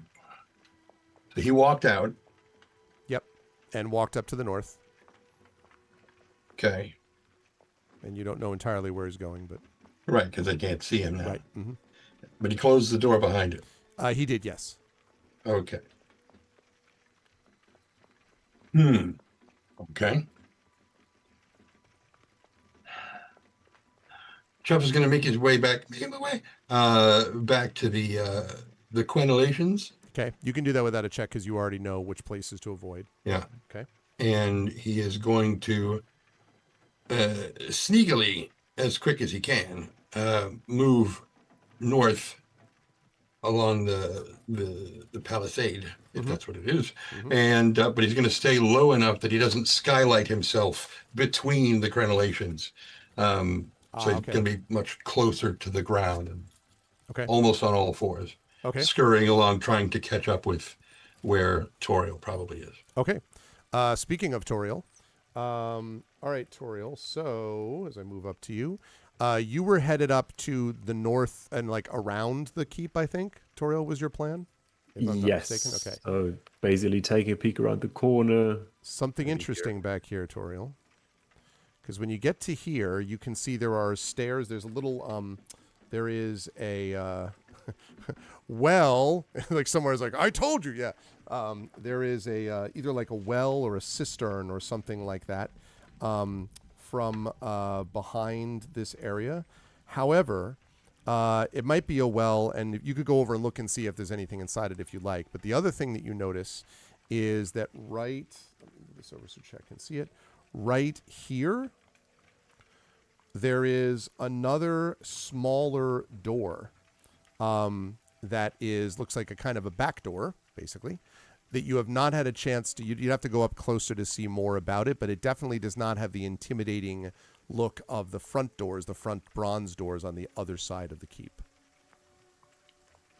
I see. So before investigating the door further, I would like to take a peek into the well. Okay. See if it's filled with water, and if that's not immediately obvious, maybe take a pebble that's lying around there, toss it in, and listen. It does not look to be filled with water. There is no bucket hanging from it, nor is there the spool, I guess, the thing that would be on top that would let the rope down. So you pick up a rock, you throw it down, and you just hear this like, tuk, tuk, tuk, tuk, tuk. and then you hear doof, doof, doof, doof, doof, doof, and then drums in the. No, you don't hear any of that. But you do hear it just hitting the ground. It's a dry well, clearly. Now you don't know if there's something at the bottom of it, the well, but it sounds just like a rock falling down a dry well. Is what it sounds like. Okay. That's good to know. Well, with that mystery cleared out, I would like to make my way towards the door and have a look. Is Okay. it a wooden door? Is it like open? It is a closed? wooden door, and it is slightly ajar. In fact, it looks like it's a little warped so that it doesn't close all the way. It is, however, like it's closed in quotes at the moment, but it's not flush, like with the end. Not enough that you can see through it, but it doesn't look like it's, sealed shut. And it also doesn't look like it's barred. No. Like in an obvious way. No, Okay. that's right. But it probably, you don't know what kind of sound it would make if you tried to open it, but it does not look barred, no. Mm-hmm.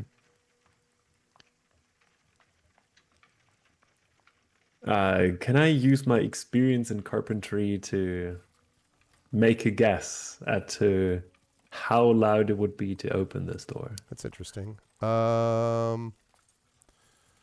Let's see. I'm going to pop up and take a look at your character sheet because I don't know either whether you would.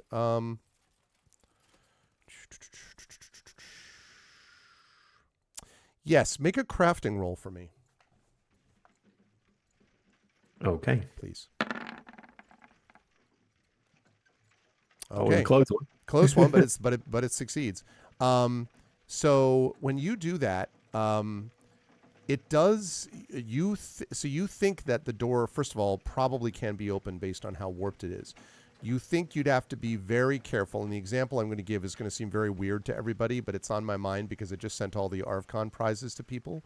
And one of the things I've been doing is repurposing boxes. Like, shipping is expensive enough without me buying a whole bunch of new boxes. So I've been repurposing boxes, which means I have to peel the stickers off of them or blot them out with a marker. And when I peel them off, if I do them, like if you've ever tried to do that on a box, it just rips terribly. So if you're really slow, you can actually remove most stickers largely, but you have to be super patient. You think it would be one of those deals, Toriel, that you would have to like open the door really carefully to keep it from creaking, but it is possible. I'll tell you it'll require a sneaking roll to do it if you want to do I it. see. Okay, I don't think I immediately want to do it. I think I will try to meet up with Chuff again first. Good timing, because just at this point, you see Chuff emerging, I would say, probably here, Chuff, because you were trying to catch up.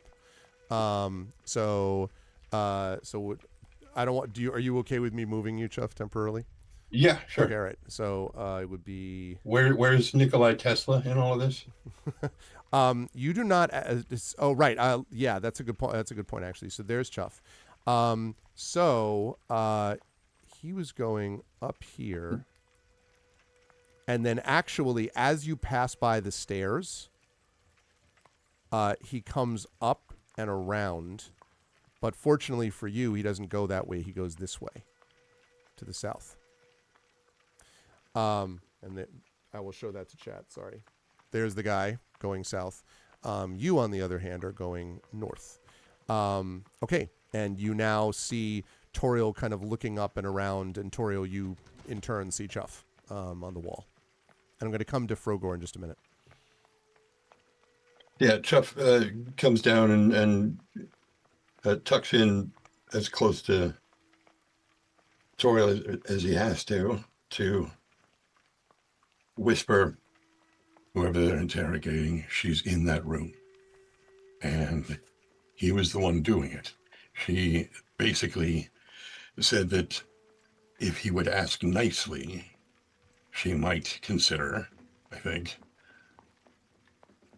doing the translation for him, but threats and coercion were not going to work.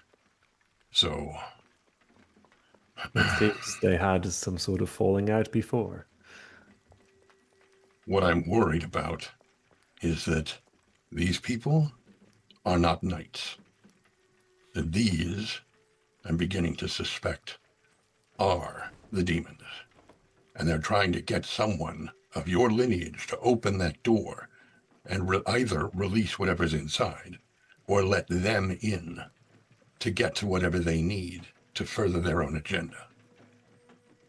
Thus, these people. They offered us sleeping bags earlier. Where did all these sleeping bags come from, too? And also, shit, Also, you might remember them mentioning they have been here for 10 days.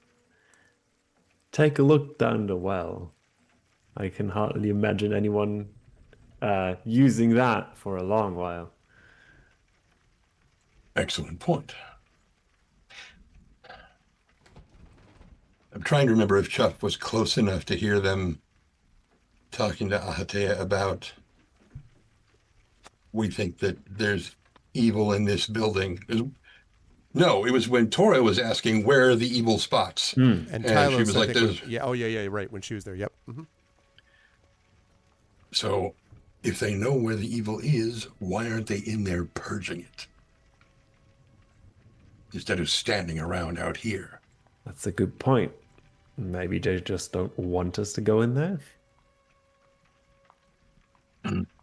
I think if we did, we'd very quickly find out that whoever they have in there is being forced to try to either dig through the door, around it, or whatever. These people do not seem like knights to me. Granted, I don't know that much about knights aside from...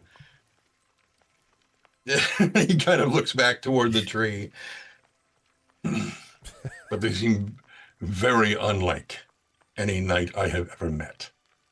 I would have mentioned all of this to Frogor, but he only has one volume level, so...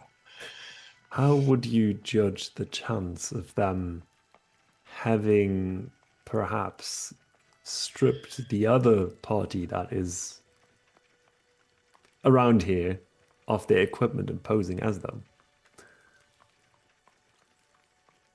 Well, if the one that was getting a tan in that bonfire was the last one of them, very likely. That might explain the smell. Maybe, but that fire was fairly recent, and Tallow was with us for a good long while before that happened, so he shouldn't smell like that fire. You have a point. So what I'm trying to decide is, do we focus on rescuing her? Or do we just... I don't want to try to do anything without talking to the other two about it. It makes sense. I had a look at the back door, and well, while it seems we can probably open it, I don't think it will be particularly silent. So sneaking in there might be a challenge if you want to sneak a peek. Unfortunately, in broad daylight, that's probably difficult. Maybe we should try again later. It's almost sunset now. Actually darker than that. It's probably dusk, you would say. Night vision. Yeah. Good point. Everything is green and wireframe. It's a Call of Duty episode. So maybe you can have a look inside. Oh. Yeah. And so Chuck will step up to this window over here, or arrow slit, or whatever it is. Ballista slit. Ballista slit. Which one? This one, Okay. All right. When you step up to look at it, you do see flickering light inside. But unfortunately, it's not so much the darkness as it is the narrowness. You just don't have much of an angle, Chuff. Like, you can see a little further down here to see that there are more of these, what look like, they might be wooden pallets or something, but you can only see really the edges of them because you can only, go so far. And you don't see anything moving in your field of view, but you do faintly hear the sound of the, that you've been hearing before. But that's all you can see, not because of light, just because of angle. All right. So, you know how they had for a while on either Vine or TikTok or whatever app it was, they had videos of people doing their hands like this and their dogs coming up and sticking their nose through Yes. them. Without doing that and having this big wolf nose sticking in through the arrow slit,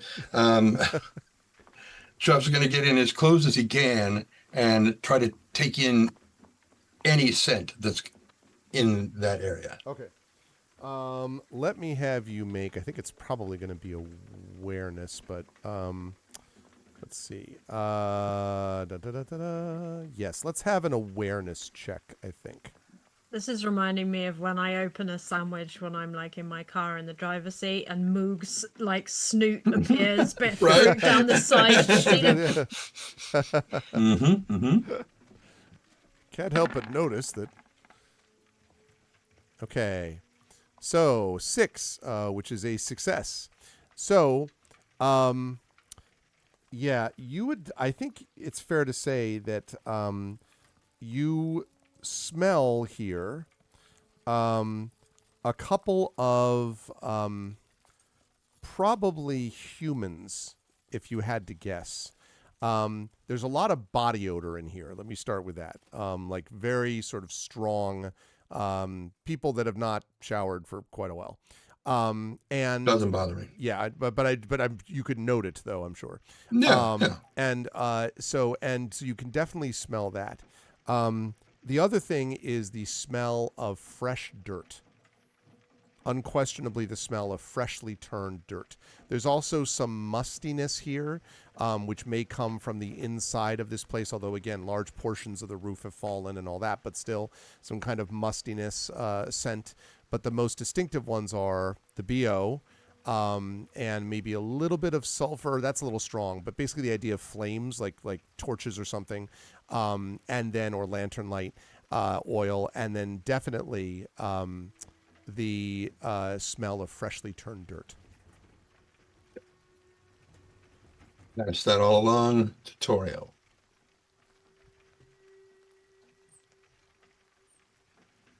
It seems they're digging for something here. Those boards could be from torn up floor. Clear it away so they could get to the earth beneath it. Or do you think they're hiding something? No. Something, what's her name, said that there's corruption right here beneath our feet. You have a point. I think we should reconvene with our companions. That seems like a good idea. And Tora would start walking down again. Okay. Chuff, assuming you're doing the same, I'm going to jump to one of those companions, and specifically Frogor. Frogor, you are sitting in, or lying, I guess, like attached to the tree. Are you immediately falling asleep, or are you sort of getting the lay of the land, watching Hateo, watching the people, looking at the keep, daydreaming of swords? Like, what is Frogor doing during this time?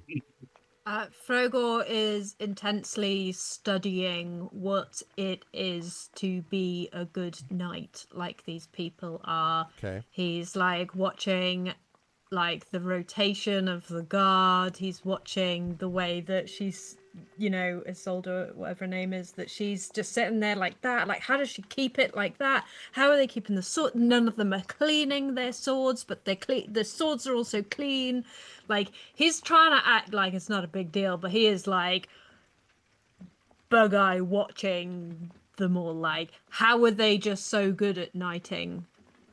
Specifically Isidelia, I suppose, or are you paying attention when, for example, Nick Leon shows up out of here, like comes out of this? Yeah, he's paying way. attention to everything that he can see. Like, he's watching the way that Nick Leon is doing his rounds, watching, like, you know,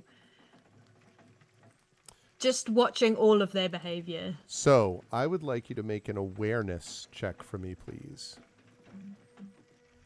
Awareness? An intelligence-based check. Absolutely. Let All me right, just kick his ass, no problem. Yeah, Truff just did it. I just need to check. I have a Bane on awareness too. Oh, because of the hat. Yeah. Oh, when I was rolling earlier, I was doing it with a Bane because I had a Bane left on the top of my screen. Oh, but I mean, you were right though. Don't you get a Bane for awareness because of the hat? I think is. Yeah, that's what I mean. But I had one when I was doing other checks. Oh. Hard to keep up with the Banes. Awareness. Demon. Dun dun See? dun. Dun, dun, dun. Although you should roll the other one because it's not going to matter because actually. Yeah. No, that was my. That was both of I Right, did that right, thing, because so I had it the only Bane does already that. on it. Right, yeah, okay. Yeah, so, I mean, good job on getting the so you can mark off, I think it probably already did mark off awareness. Yeah, I saw it come up and I knew, yeah. right, that was either really good or really bad. So you just saw him, like, walk out of the room and slam, or, close the door behind him and then stride off towards the north. You're not entirely sure why that was, but, and so your attention turns back to Isidelia, who is talking with Ahatea. You can't quite make it out except that every so often Ahatea is like, and, Isidelia is like, dramatically, shakes her head no, hands on the pommel, or says a couple things here and there. But it feels very much like Isidelia is not super, responsive to what's going on. And every now and then, if anyone were watching Frogor, they would see Frogor like doing this on the branch and then like occasionally like shaking his head or like copying the mannerism. Like there's this particular like stoic way. How does she make her face look so condescending yet peaceful at the same time? Is it like this? Or this other way? So I want to point out that as you're sort of looking at, hey, big boss, as you're looking at Isidelia, and Isidelia continues to sort of stoically, the other thing you're really impressed with is the stillness. Like Isidelia, like just statue-like, like this just seems to have no tremor, no like, I'm feeling tired after standing this way for however long. And she just always knows when lightning is about to strike. Yeah, just seems to be Always very facing that way. Yep, absolutely. I would like you to, let's see, we did the awareness there. Yeah, no. Just seems, one thing you can tell for sure is that Isidelia, who has this sort of long red hair, is quite young. And that's something you notice about Nikleon too. As I mentioned, Tylos is a little bit older, but Nikleon and Isidelia are both pretty young. Not teenager, but definitely very like, you would have thought of them as rather green, if they were just sort of showing up in a soldiery or something like that. Right. But quite they're young. Obviously really good knights. So is Frogor getting that sense of like, you've been working really hard to try and become an author, and you've been putting in the grind year after year, and you're slowly getting some traction, and then like Christopher Paolini just gets an amazing big book deal with Aragon at 14 years old, and you're like, how do some people just...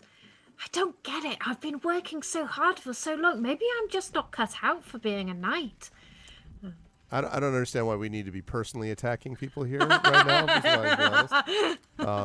Who knew that all I have to do is change one letter on a very famous word, and all of a sudden everyone wants to publish your stuff? I'm just kidding. Just kidding, Christopher Paolini. I was on a panel with him too, but only on a panel with him. Didn't have a anyway. Yeah, there's you definitely get the sense. You don't get the sense though. I mean, they sort of she certainly looks the part. Now you haven't seen them fight yet. But the fact that, as you mentioned, the armor is clean, the sword is clean, like that all speaks to their ability to do some knightly stuff pretty well.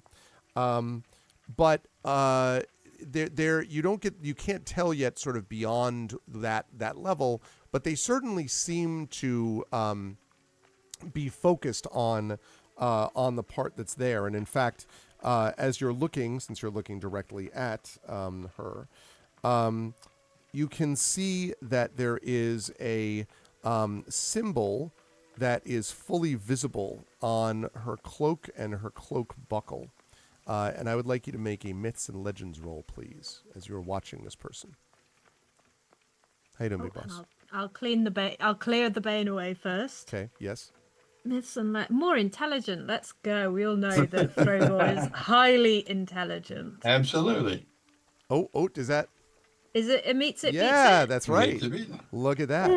Intelligence. I think that there's actually a reason for this, that this works, because you are almost certain that the thing that you're looking at is the symbol of Eladane, the Dragon Emperor. And in fact, it's a similar symbol to what you would have seen on the drawing that sort of laid out the pieces of the dragon statuette, the Dragon Emperor statuette.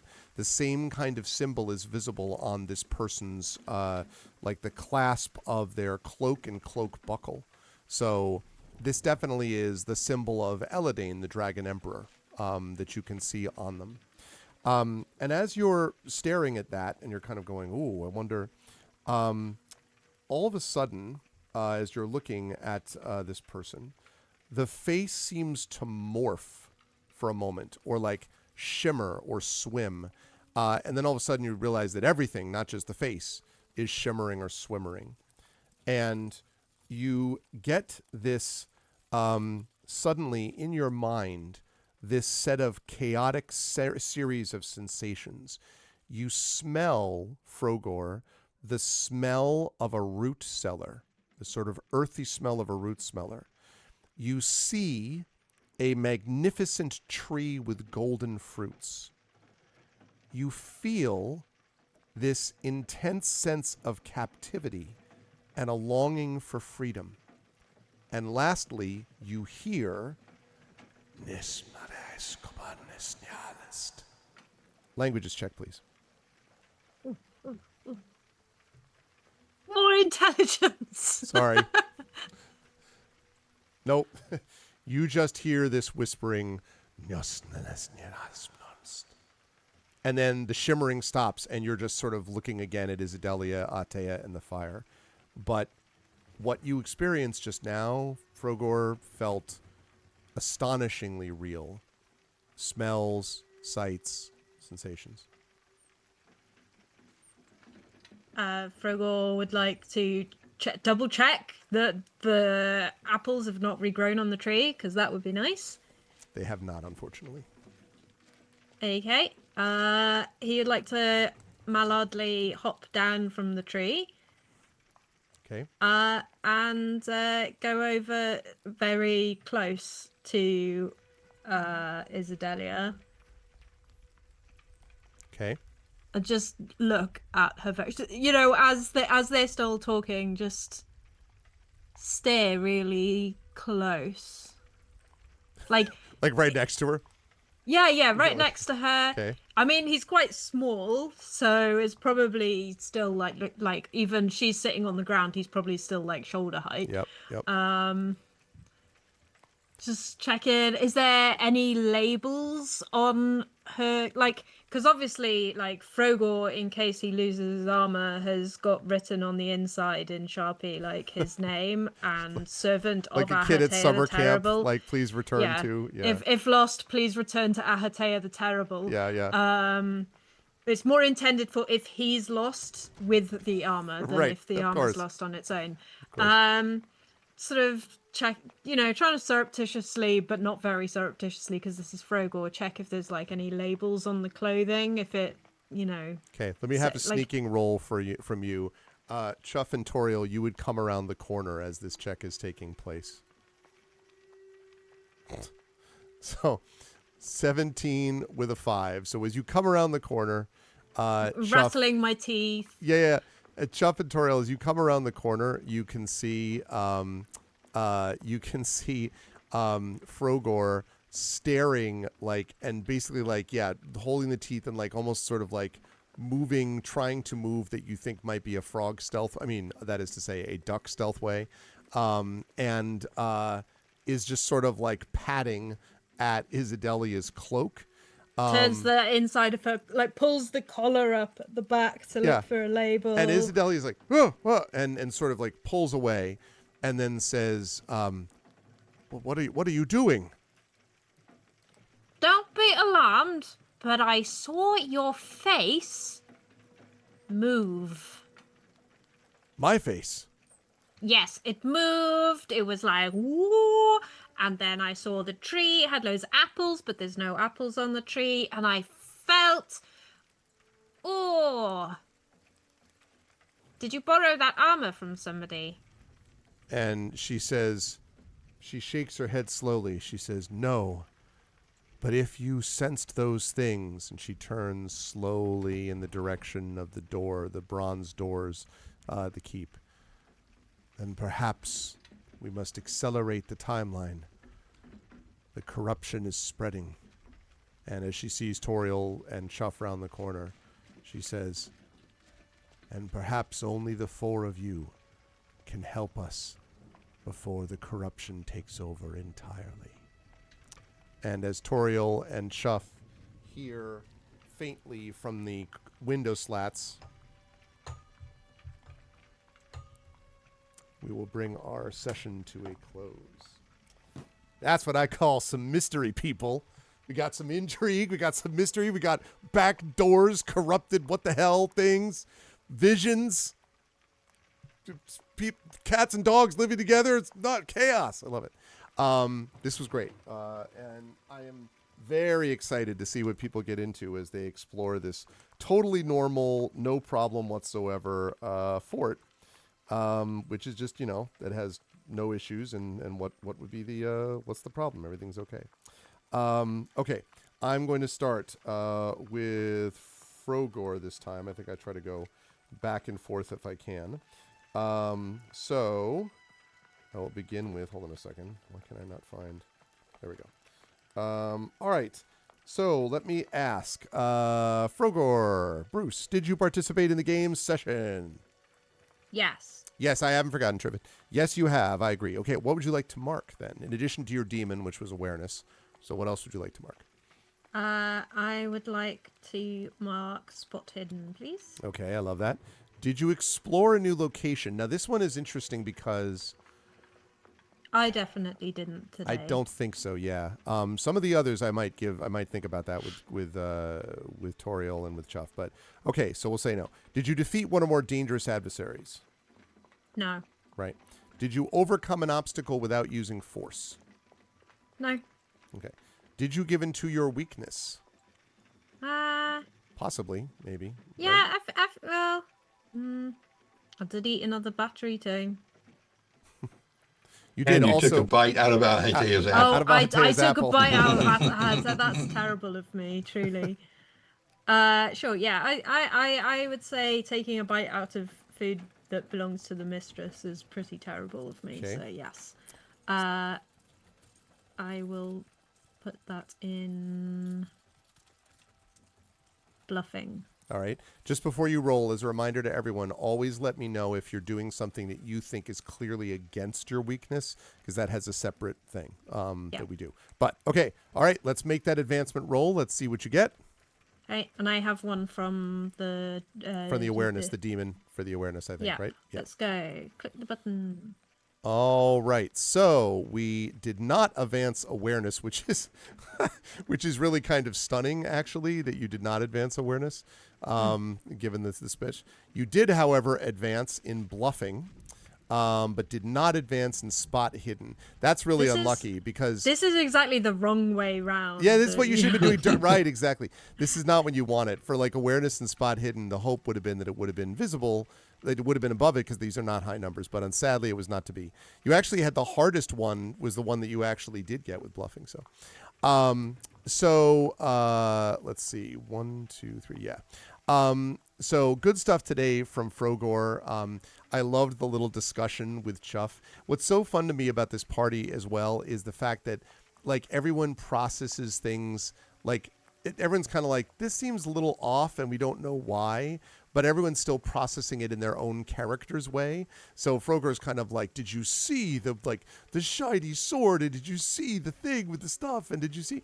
And Chuff's like, yeah, and Chuff is not like, not that, you clown, I'm talking about this. Like, there's this sort of a general sense of like, this is the kind of person that Frogor is, but obviously Frogor really does mean well to try to be a good knight, and if this isn't knighthood as it should be, and what does that mean? I just had real fun watching that sort of play out and get processed this way. How did you feel? How did you fail? You failed with the awareness. So many ways. You failed so many times. How did you feel about today's session, Bruce? Where will the fine folks see you next? Yeah, I've had fun as usual. I'm really going to be torn next session, I think, between like, obviously some people in the party think that these are not the knights. Frogor's kind of like, I mean, if these aren't knights, what is a knight? What is a knight? Right? Like they're the knightiest knights ever to knight, not even in just their shininess, but like she's so calm and beatific and just still like yeah. So I think Frogor's definitely going to have a hard time not being on side with the knights because they're such good knights. Like, like they've got to be doing good, or well, doing knightly things, which is good. I mean, which is terrible, which is good. So yeah, it's gonna be really. I mean, I think ultimately Frogor will do whatever Ahatea demands, but it's going to be difficult next session, I think. I'm very excited to find out if they are evil or not. Yeah, the revelation will be fun. Yeah, they're currently doing the "I'm not evil" from the second Lego movie, Queen Whatever I Wanna Be, where she does the song where I'm not evil. So clever, and like it's just like, no, I'm really actually not evil. It's just the most suspicious of all time. Oh man. Yep. So yeah, loads of fun, and the fine folks will find me next. I believe in the next Saltmarsh session.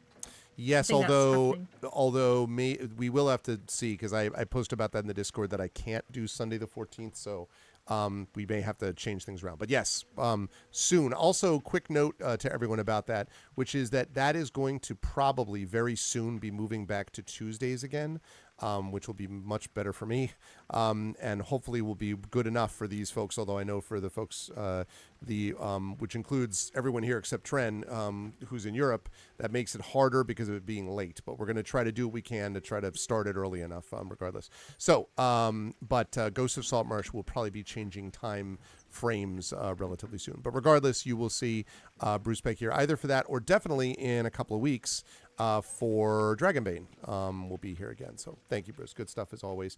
Moving right up the line. Tren, did you participate in the game session today? Yes. You did. What would you like to mark? Oh shit! Right, forgot about that part. Shit is not an option. I'm sorry. Okay, thought it was right under the sleight of hand. So I think I will put this into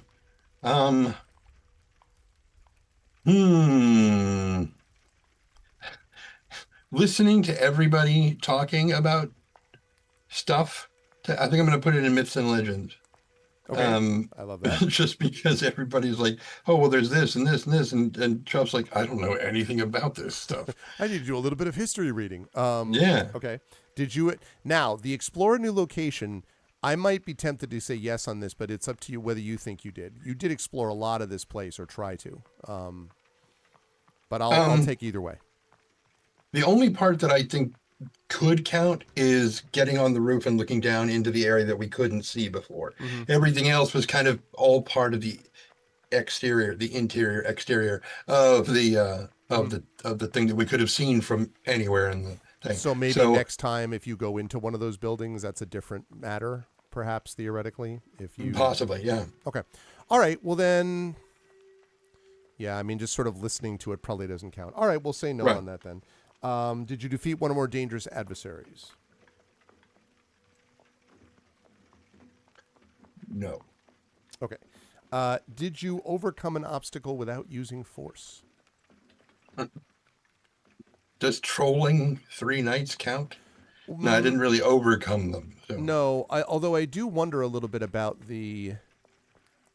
Well, I was wondering a little bit about the listening in thing, but that may have just been a check. But it was because I gave you an extra option than what you chose to do. That's why I'm curious a little bit. That's another one that I might also be willing to do. But again, I trust your honesty about it either way. If you don't think it counts, then it doesn't. But it wasn't just a normal whatever check because you were making a decision about the check first.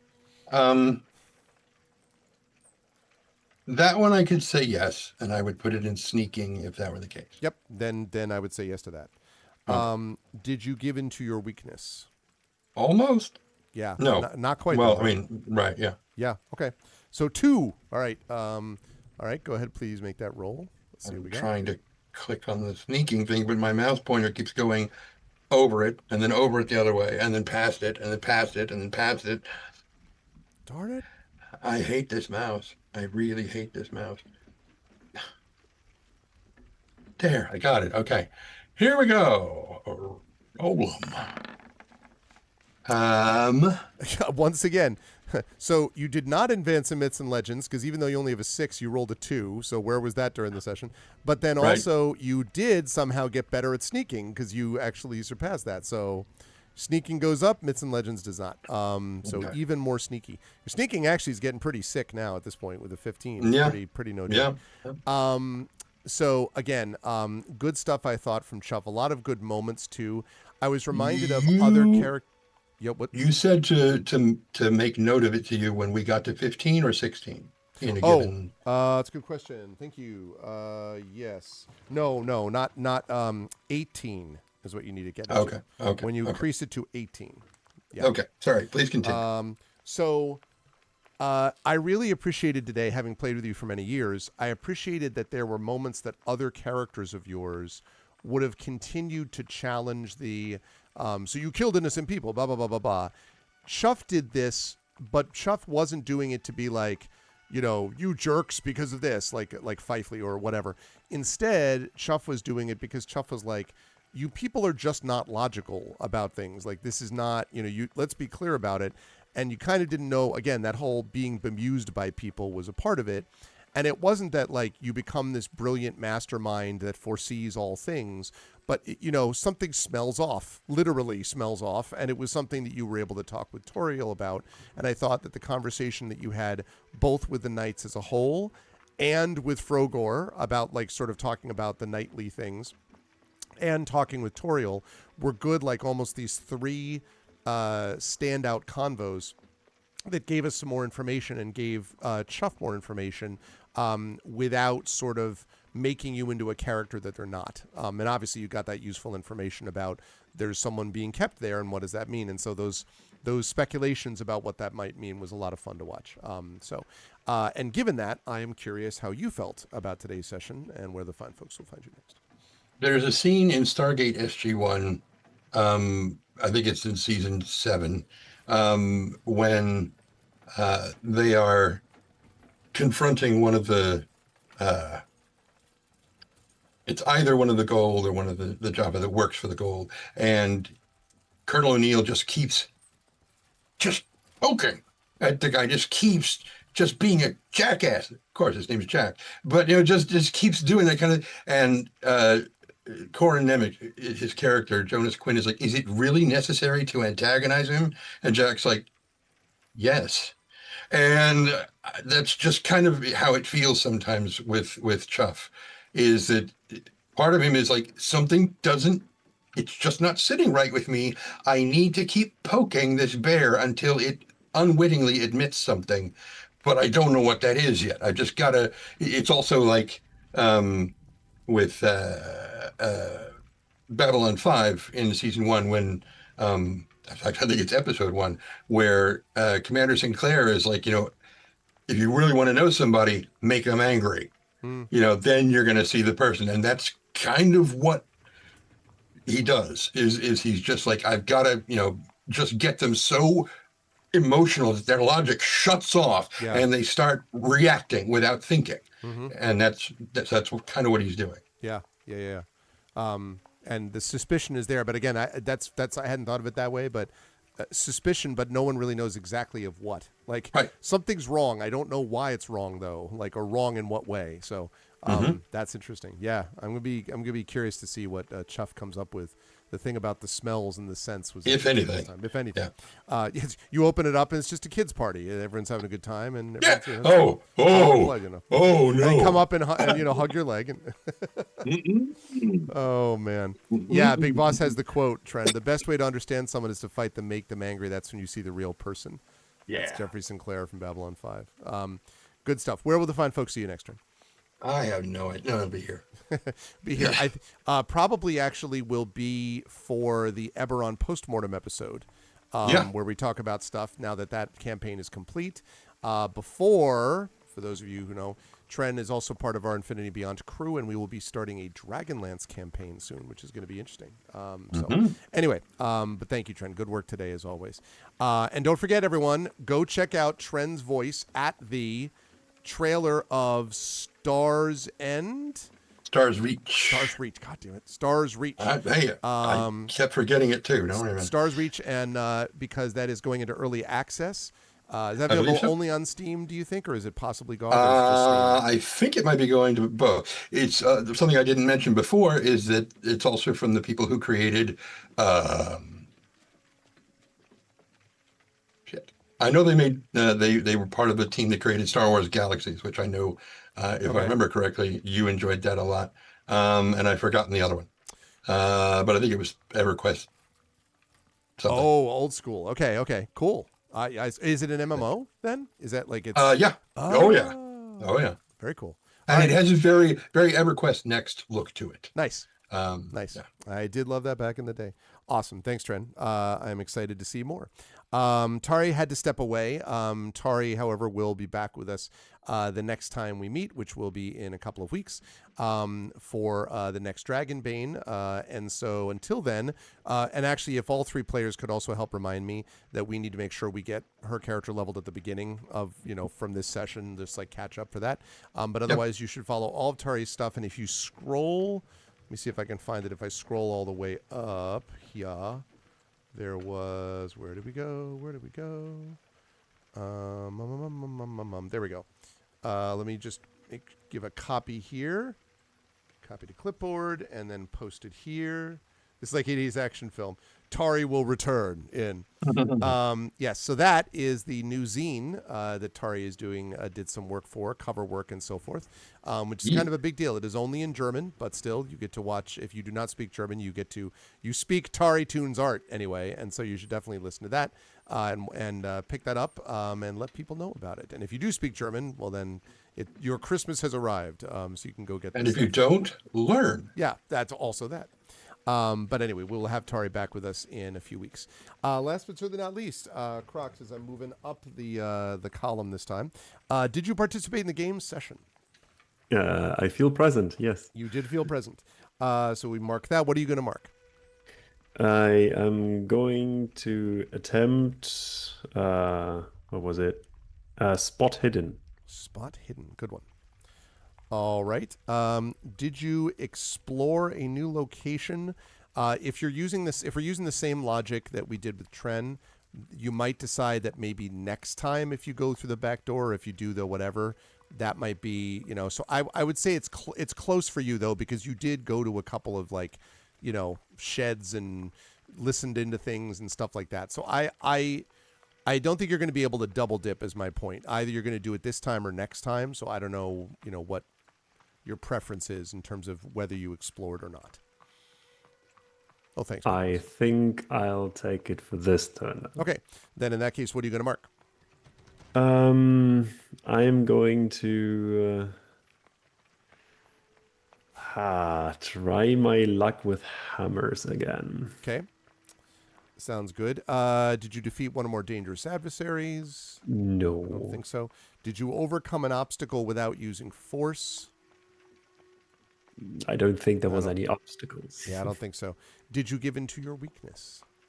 No. Okay. So we've got two marks then. And let's see what it looks like when you make that roll. Sadly, neither one. Both spot hidden 3 out of 10. Hammers 11 out of 15. Sorry. You got a lot early on, Toriel, but have not gotten one as many of late. So I'm sorry about that. Again, I thought that Toriel, first of all, the fact that everyone wanted to keep they were super interested in Toriel and like, hey, can you help us out here? But then also Toriel's idea to sort of explore around kind of the outside of the keep. I really liked the conversation that you had with Chuff where both of you were speculating about maybe this means this. It could be that they're actually doing that. Maybe they're digging into the other because of the other thing or whatever. All of you, again, speculating along the axis of what your characters would be. I thought there was a funny moment also where Ahate is doing this whole thing about like, oh, so you're immortal. So like, does that mean that, you're also invulnerable to damage? And you were like, do not poke me. Like, don't do that. Felt very Toriel-like to me. But also there may be prior experience with that. Yeah. And also just figuring out a little bit about, the sort of the weirdness of this place and how Toriel wants to process it relative to everybody else. Like, is this what the hell is going on here? Because something is wrong, even though you can't quite tell what. So I liked all of that. How did you feel about today's session, Crux? Where would the lovely folks find you next? Yeah, it was fun and interesting as always. I am somehow now more convinced that this may be part of some older ancient elven ruins that may have been built on top of. Mm-hmm. You have to convince me otherwise now. Built it on an Indian burial ground. It's all poltergeist. And you only moved the headstones. Why did you do that? Yeah, pretty much that. Yeah, no, it was fun. I enjoyed our interactions today. Yeah, I could just basically just second what has already been said at this point. I will be here next for Dragonbane, but I think not next session, but the one after that. Yeah, because I think you're not going to be here in 2 weeks, sadly, but we will see you back here next month. I did pull back the map just so that chat could see how much of the inside of this keep has been explored yet. No one has walked on the ceiling. No, although Chuff did walk on a roof and narrowly avoid falling through it. So we did have that. But yeah, I'm going to be very interested to see how this all works. And Crocs, we will see you back here next month. For everybody else, for Tari, for Tren, and for Bruce, we will see them back in a couple of weeks. Chat, can we get some love for the awesome and amazing players of Dragonbane? I have so much fun with this campaign. Thank you to Crocs. Thank you to Tari. Thank you to Tren. Thank you to Bruce. And I'll see you folks in various places quite soon. Bye for now, everybody. Goodbye. All righty. Good stuff. I really have been enjoying the Dragonbane campaign a lot. I like the system. I really enjoy the players for this. It's been a lot of fun to watch this go. Now, nobody leave yet because we have a nomination to do. We have got to do nominations for the chat chosen game of the month. And because somebody, not named Arv, not nicknamed Arv, totally remembered that and didn't actually forget that it was going to be next week that it was going to happen. So it's fine. Oh, also I didn't show off my shirt. GM equals PC squared. And on the back of the shirt, it says, "Thou can certainly try." DM 4.7. A shirt made by my wonderful daughter, and my wife and daughter apparently had this idea that they got from me a little while ago. And I honestly didn't know until about, I think it was yesterday. I didn't realize that, or 2 days ago. Thank you, Effect Life, for the tier 2 sub. I appreciate it. I thought I saw you hanging out here. Thanks, Effect Life. I didn't realize until 2 days ago that actually they literally designed the shirt. Like they had made me a shirt. One of the shirt that they made me was a shirt that said D&D dads build character. And I wore it during my son's birthday party. My son just turned 10 and on Sunday. And I was wearing it, and at some point it came up that they didn't just find it at like some Etsy store and buy it for me, but they actually like my daughter designed it, like the whole thing. And I'm like, that actually, okay, that's what this is all about. So anyway, I enjoy this shirt. Rather tired. I'm sorry to hear that you're tired, but that's no problem. Effect Life either way. Okay. So very excited to see what gets into this. It's going to be great later on. Okay, so now what we have got tonight is the nominations. So I'm going to pull up something that we like to call in the biz the Arvbot Plus, designed by the extraordinary Effect Life. There we go. Okay, pull that up, and then we're going to get us the polls. Polls should pop up now. There we go. And last but certainly not least, we put it up there. There we go. All right, and the question is, what game should Arv play? Now, this is going to be a little bit of an accelerated timeline because I'm going to be accelerated timeline because it's going to be next Tuesday that we're doing. So let me do the nominations there. And so there we go. So if you want to nominate, you can go $nom, $NOM, space, and then the game that you would like to nominate. Darwin's Paradox. Very, very cool. Big Boss, can you just do the official one just so we can see it pop up there? Would you mind doing that? So $nom, space, Darwin's Paradox. I've never heard of that, by the way, but that sounds really cool. I dig it.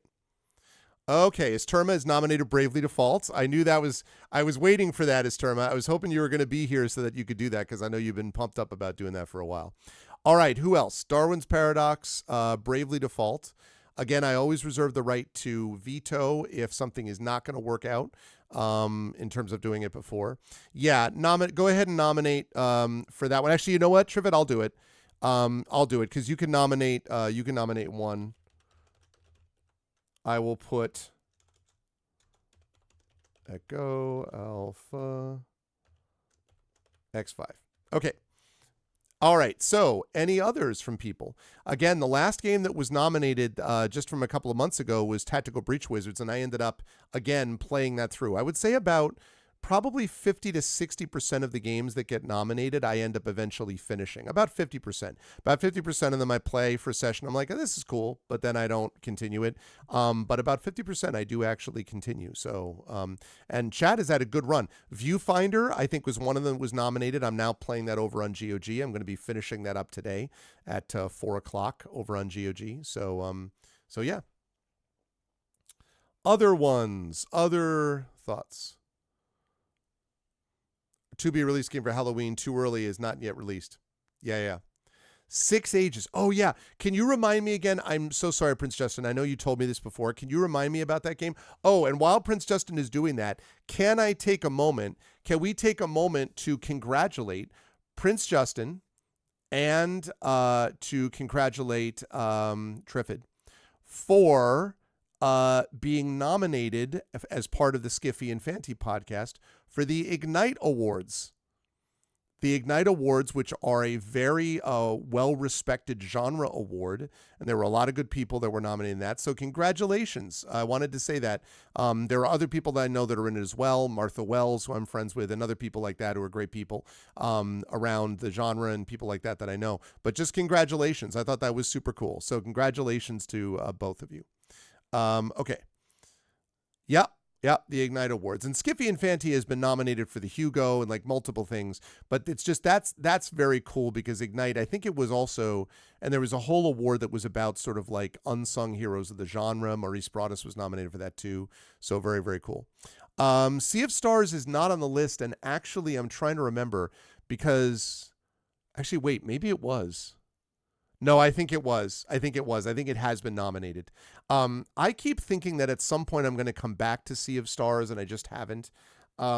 Chained Echoes was on there too. That was a game that I kept playing. The problem with Chained Echoes, honestly, was that it was just too long for streaming. Like it was just kind of a grind, and it just didn't feel like a stream game that really worked.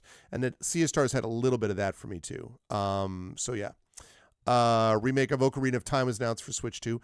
I heard that. Did you hear that there was there's a new Final Fantasy game, a series that I'm not familiar with. Resonance is like the new game that's going to be this connection to something else. Final Fantasy VII Revelation, which is the third of that trio of the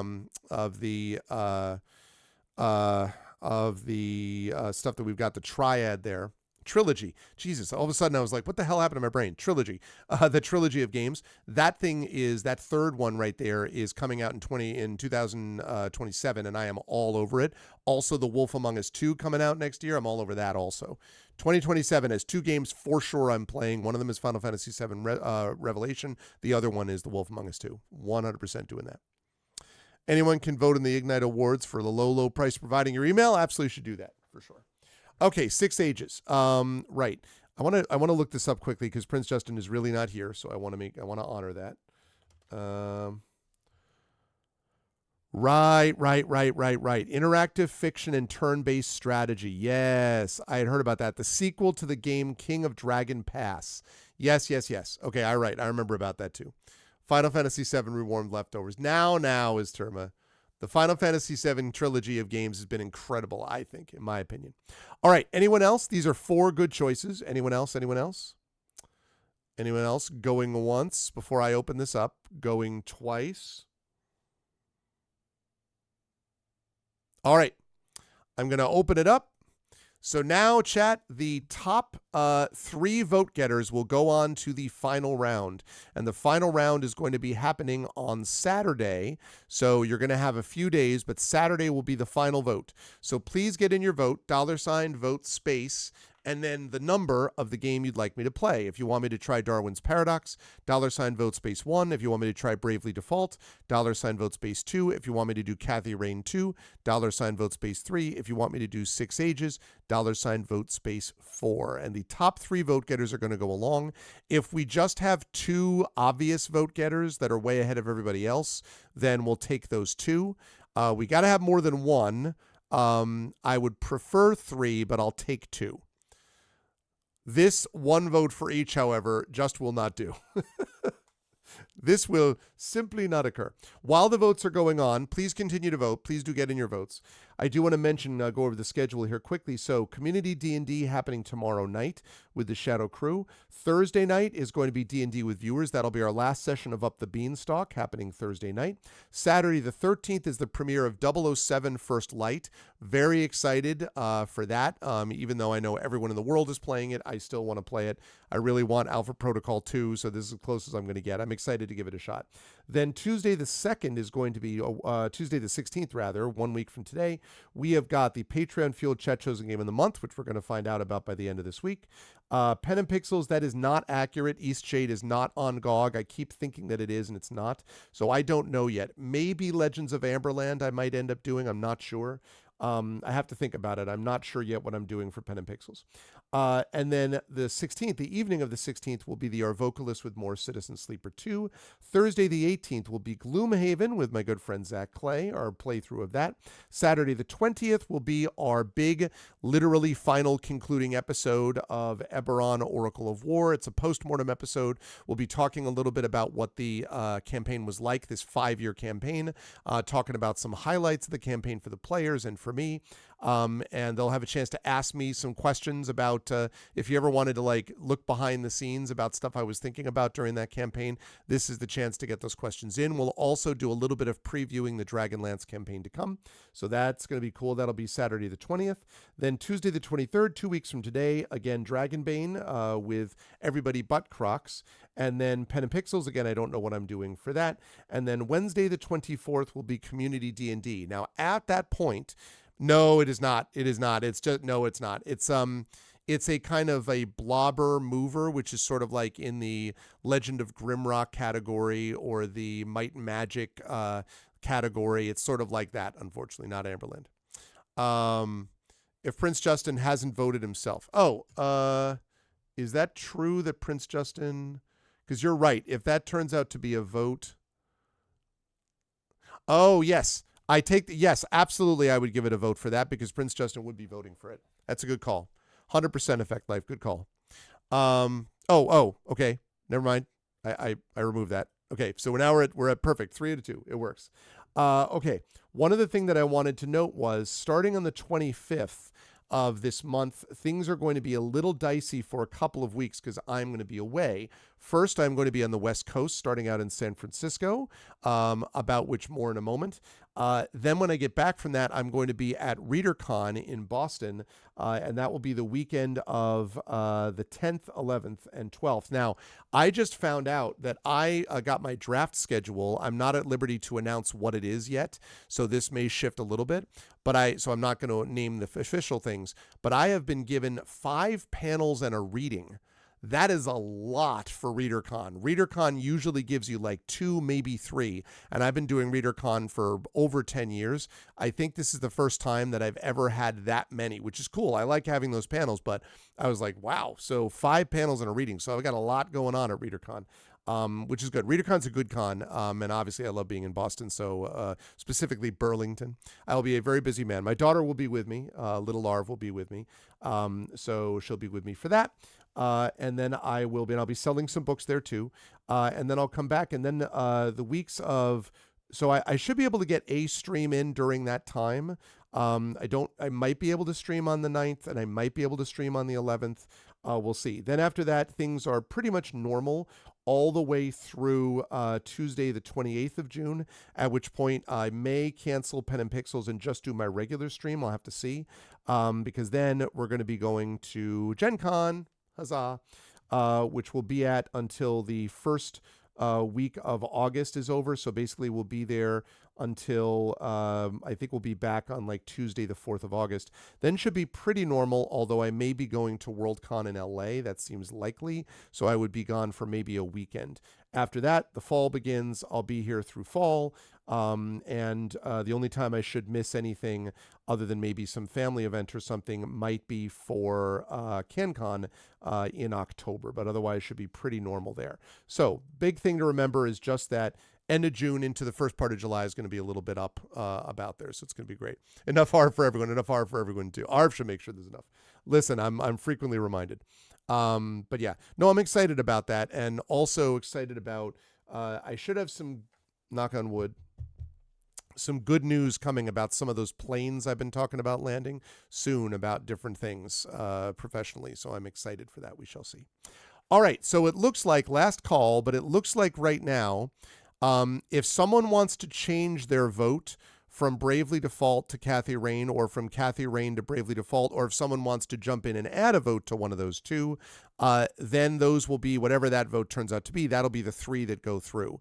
If we don't do that, then Darwin's Paradox and 6 Ages are the 2 top vote getters, and they will be the ones that will go on to the final vote. All of these I think are fine. Big Boss, also Darwin's Paradox as this octopus. This is not horror based in any way, right? I'm sure that you wouldn't nominate one, but I just want to make sure. Again, nothing against horror, just me personally does not compute with the horror. Although I did play Dredge, and I like that. Spooky is different. Also Strange Antiquities. Spooky is different, but horror, no much. Looks like a Pixar movie. Okay, it's fine. No, I mean, like I like spooky. I can definitely do spooky. I hate jump scare and I hate horror. So that's all. Cool. All right. Last call. So going once. Just because there are cephalopods doesn't mean it's horror. Listen, I've seen enough tentacles. All right. Going twice and. Okay. The vote is concluded, and that means that the 2 for today, for this month, will be Darwin's, sorry, Esterma, but keep at it, like, let you know, as you know, eventually this will come through. Same thing with Echo when you're watching this later. Kathy Rain 2 will come through eventually. Darwin's Paradox and 6 Ages.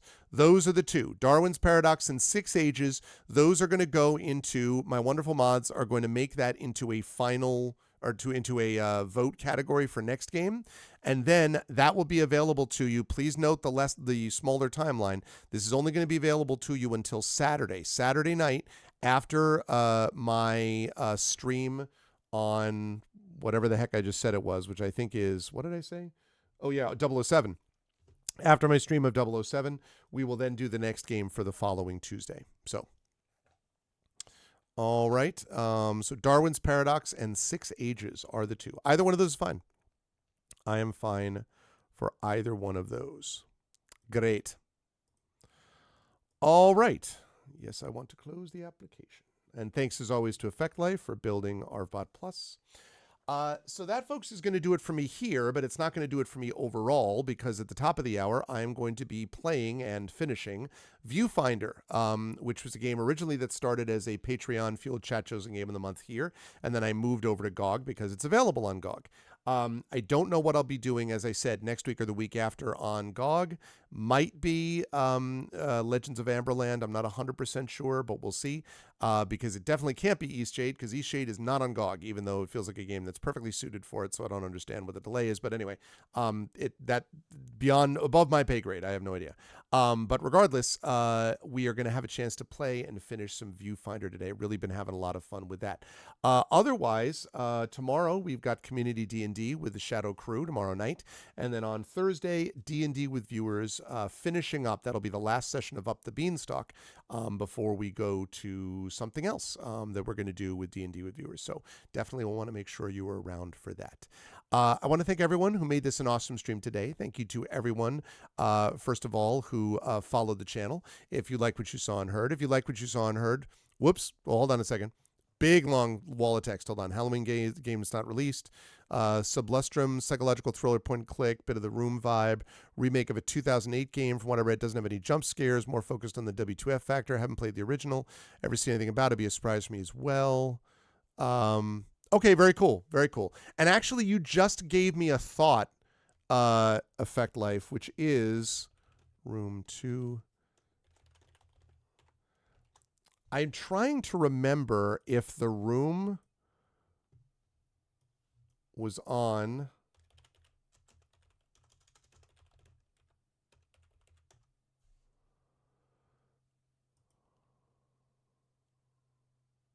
Hang on a second.